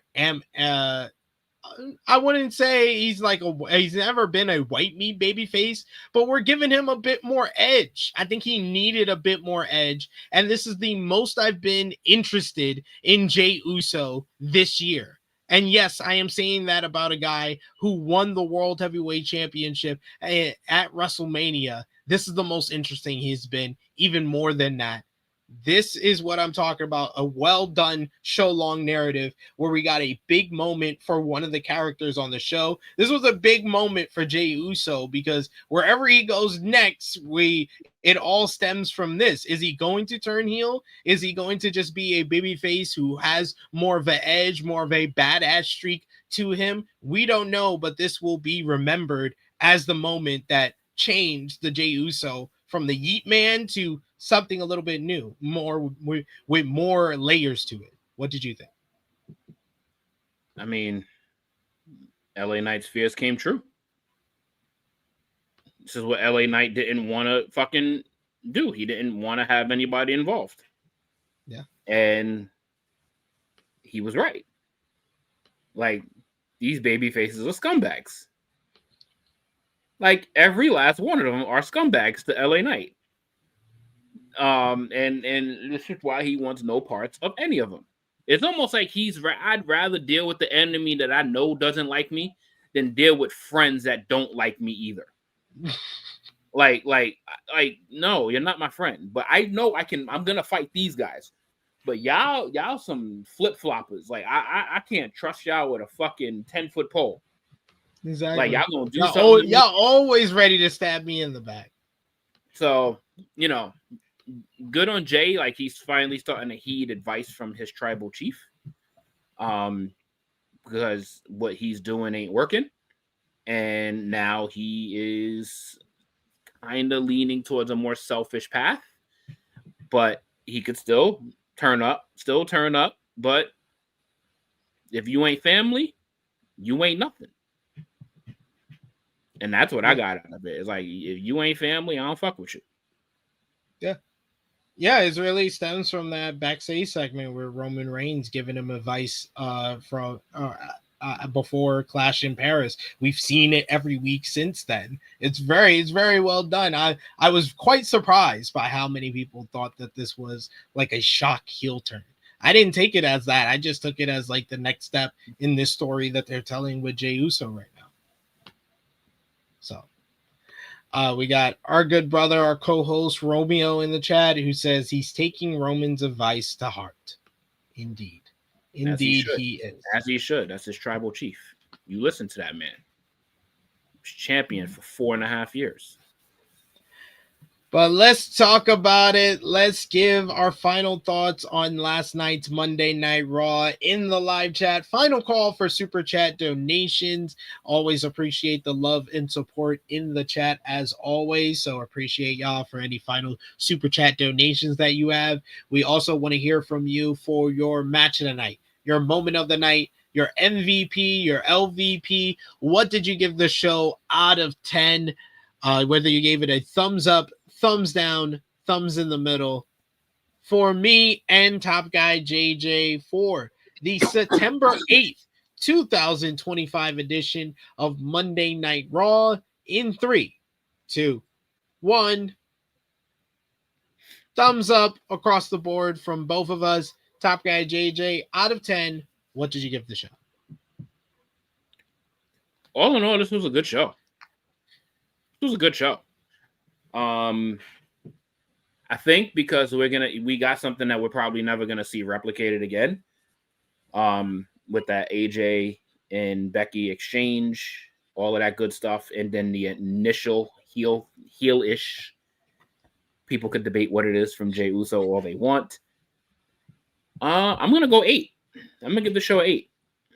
The show was solid. Like, this was a solid show, solid main event. Great interaction with the 4 stars of the show. The beginning with the Usos was fun. The matches weren't terrible, but they weren't show stealers. But they didn't ruin the show essentially. So yeah. I'm okay with like the things that I saw and a lot to take home. So even like the Bailey stuff wasn't terrible, but something to continue to work on. Yeah. So I'm gonna go at 8. I'm gonna go with I'm leaning like 7.5, but you know what? I'll join you at 8. This was a nice little benchmark episode after a lot of mid to bad episodes of Monday Night Raw. They've gotten back on the side since last week. I thought last week was decent. This week was good. So I think an 8 out of 10 seems like a fair score with the story. They have 3 main story that's really carrying the ship for Monday Night Raw right now. It's the AJ Lee return with the whole rivalry with her and Punk versus Seth and Becky. There is Jey Uso with this new kind of layer to his character with everything that he learned from Roman Reigns. And now we're seeing kind of the fruits of that advice And it's the Io Sky and Asuka slow burn kind of story that they're telling with their breakup. And I think those 3 stories are very strong and have enough legs on them to carry them for a next couple of months. So I'm happy with Monday Night Raw, and I have a better view of the future as well. I'm like, I actually want to watch next week. Unlike how I was feeling 3 weeks ago. Exactly. I agree with that wholeheartedly. MVP for the show, I'm going co-MVP for AJ Lee and Becky Lynch. I'm not giving the spotlight to more than one person. The MVP of this show was AJ Lee. AJ Lee got therapy over. That's MVP shit right there. She did. I gave AJ Lee best of the week on the flagship podcast. I will give love to who I think is performing the best. Becky, and this is kind of like Becky is falling into that. And if you get it, kind of like that LeBron James, Josh Allen, Lamar Jackson, is that they've been performing so high, is that now there's a new star in there. So I'm giving it to the new star. I know what Becky she's has doing been to MVP put that so new star over. If it wasn't for her, she wouldn't be performing at this high of a level with these first 2 segments in. It's the person she's has as a dance partner right now, I think, is making the most of this opportunity. Yeah, I don't disagree, but this is AJ's first Raw in over 10 years. Hey, co-MVP, that's good. Yeah. MVP for the show. There's a lot of choices. Yeah, there's a lot of choices when you really think about it.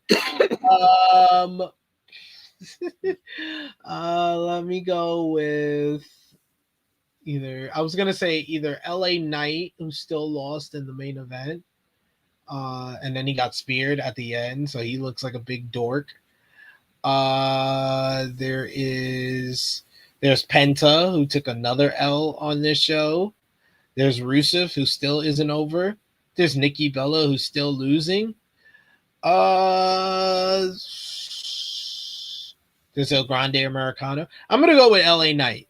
I like LA Knight still in the main event mix, but I do note that he is the only babyface who seems to lose to the Bronze one-on-one. I do peep that. I do clock that, WWE. I mean, I get it. I would, I'm not going to give him LVP because he literally lost in the main event. So I'm not going to do that, even though he kind of had an idea of what was coming, but he still let his guard down a little bit. So, which is probably why his LVP is warranted. My LVP is Nikki Bella. LVP is Nikki Bella. First, you spit the fucking most bullshit line of the night, telling Asuka that you paved the way for her. And then not only did you not pave the way for her, you lost to her. And not only did you lose, you tapped out. So, yeah, Nikki Bella is an LVP. Oh, poor Nikki. Poor Nikki. Why can't she ever catch a break? The tap out just makes it a little bit more damage because she tapped. This is true. All right, but we've made it to the end of another edition of Rated Raw Review. Want to thank you guys for joining us live today. Want to thank you if you're watching us on demand. If you haven't already, drop the thumbs up. That helps us out so much. You can also share the video. You can also hit the subscribe button if you are new to the True Hill Heat Sports and Entertainment. True Hill Heat Wrestling YouTube channel. Sports and Entertainment is over on the other channel. We're trying to hit 1,000 subscribers over there. But I want to thank Top Guy JJ for joining me back today. Great to have you back. Appreciate you having a Jordan flu game on today's show. Please let everybody know where they can follow you on social media or when they will see you again. Appreciate that. I am taking a nap immediately as soon as I log off. On Instagram, you can find me at TrueHill_TopGuyJJ. And on the YouTube channel, you can find me back here this Saturday, actually, for the flagship podcast. See, that's sick brain. Sick brain, not even letting me say True Hill Heat properly. I just know that y'all been changing the dates from Saturday to Sunday sometimes, so I just need a confirmation. No, we just did that once. That was just last week. All right, so this Saturday then you just got to confirm the time as well because I know we've been doing 10 and 11. 10, so probably 10. Probably okay. 10. So people, 10 o'clock. People like to have the rest of their Saturday, apparently. I mean, it's not a bad idea. Finishing at 1-ish instead of 2-ish is a difference. It is. It is. Yeah, so I will be back on the flagship podcast this Saturday, and I will be back next week for the Rated Raw review. I'm just hoping that as this is passing, all of this passes, so I just progressively get better and don't get worse. That's why I'm being lazy for the rest of today. I'm going to drug up and go to sleep. As you should. As you should. You can follow me on the Twitter machine at TrueHillSP3. Follow the gang, Facebook, Twitter, Instagram, TikTok at TrueHillHeat. Patreon.com/TrueHillHeat. $3 a month gets you exclusive content. It's the best way to support us when we are not live here. We're dropping later today our Rev Pro 13th anniversary weekend review. So you can check that out over at Patreon. We got GOAT Match series as well. We'll have another Ricky the Dragon Steamboat Ric Flair rewatch with me and Jimmy Macaram dropping on this week this coming weekend as well. So check that out and check out all the great content we got on the channel right now, like the True Hill Heat flagship podcast from this past Sunday.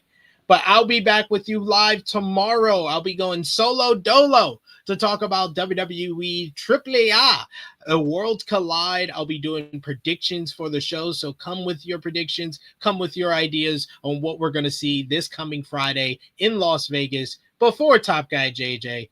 It is me, your True Phenom SP3.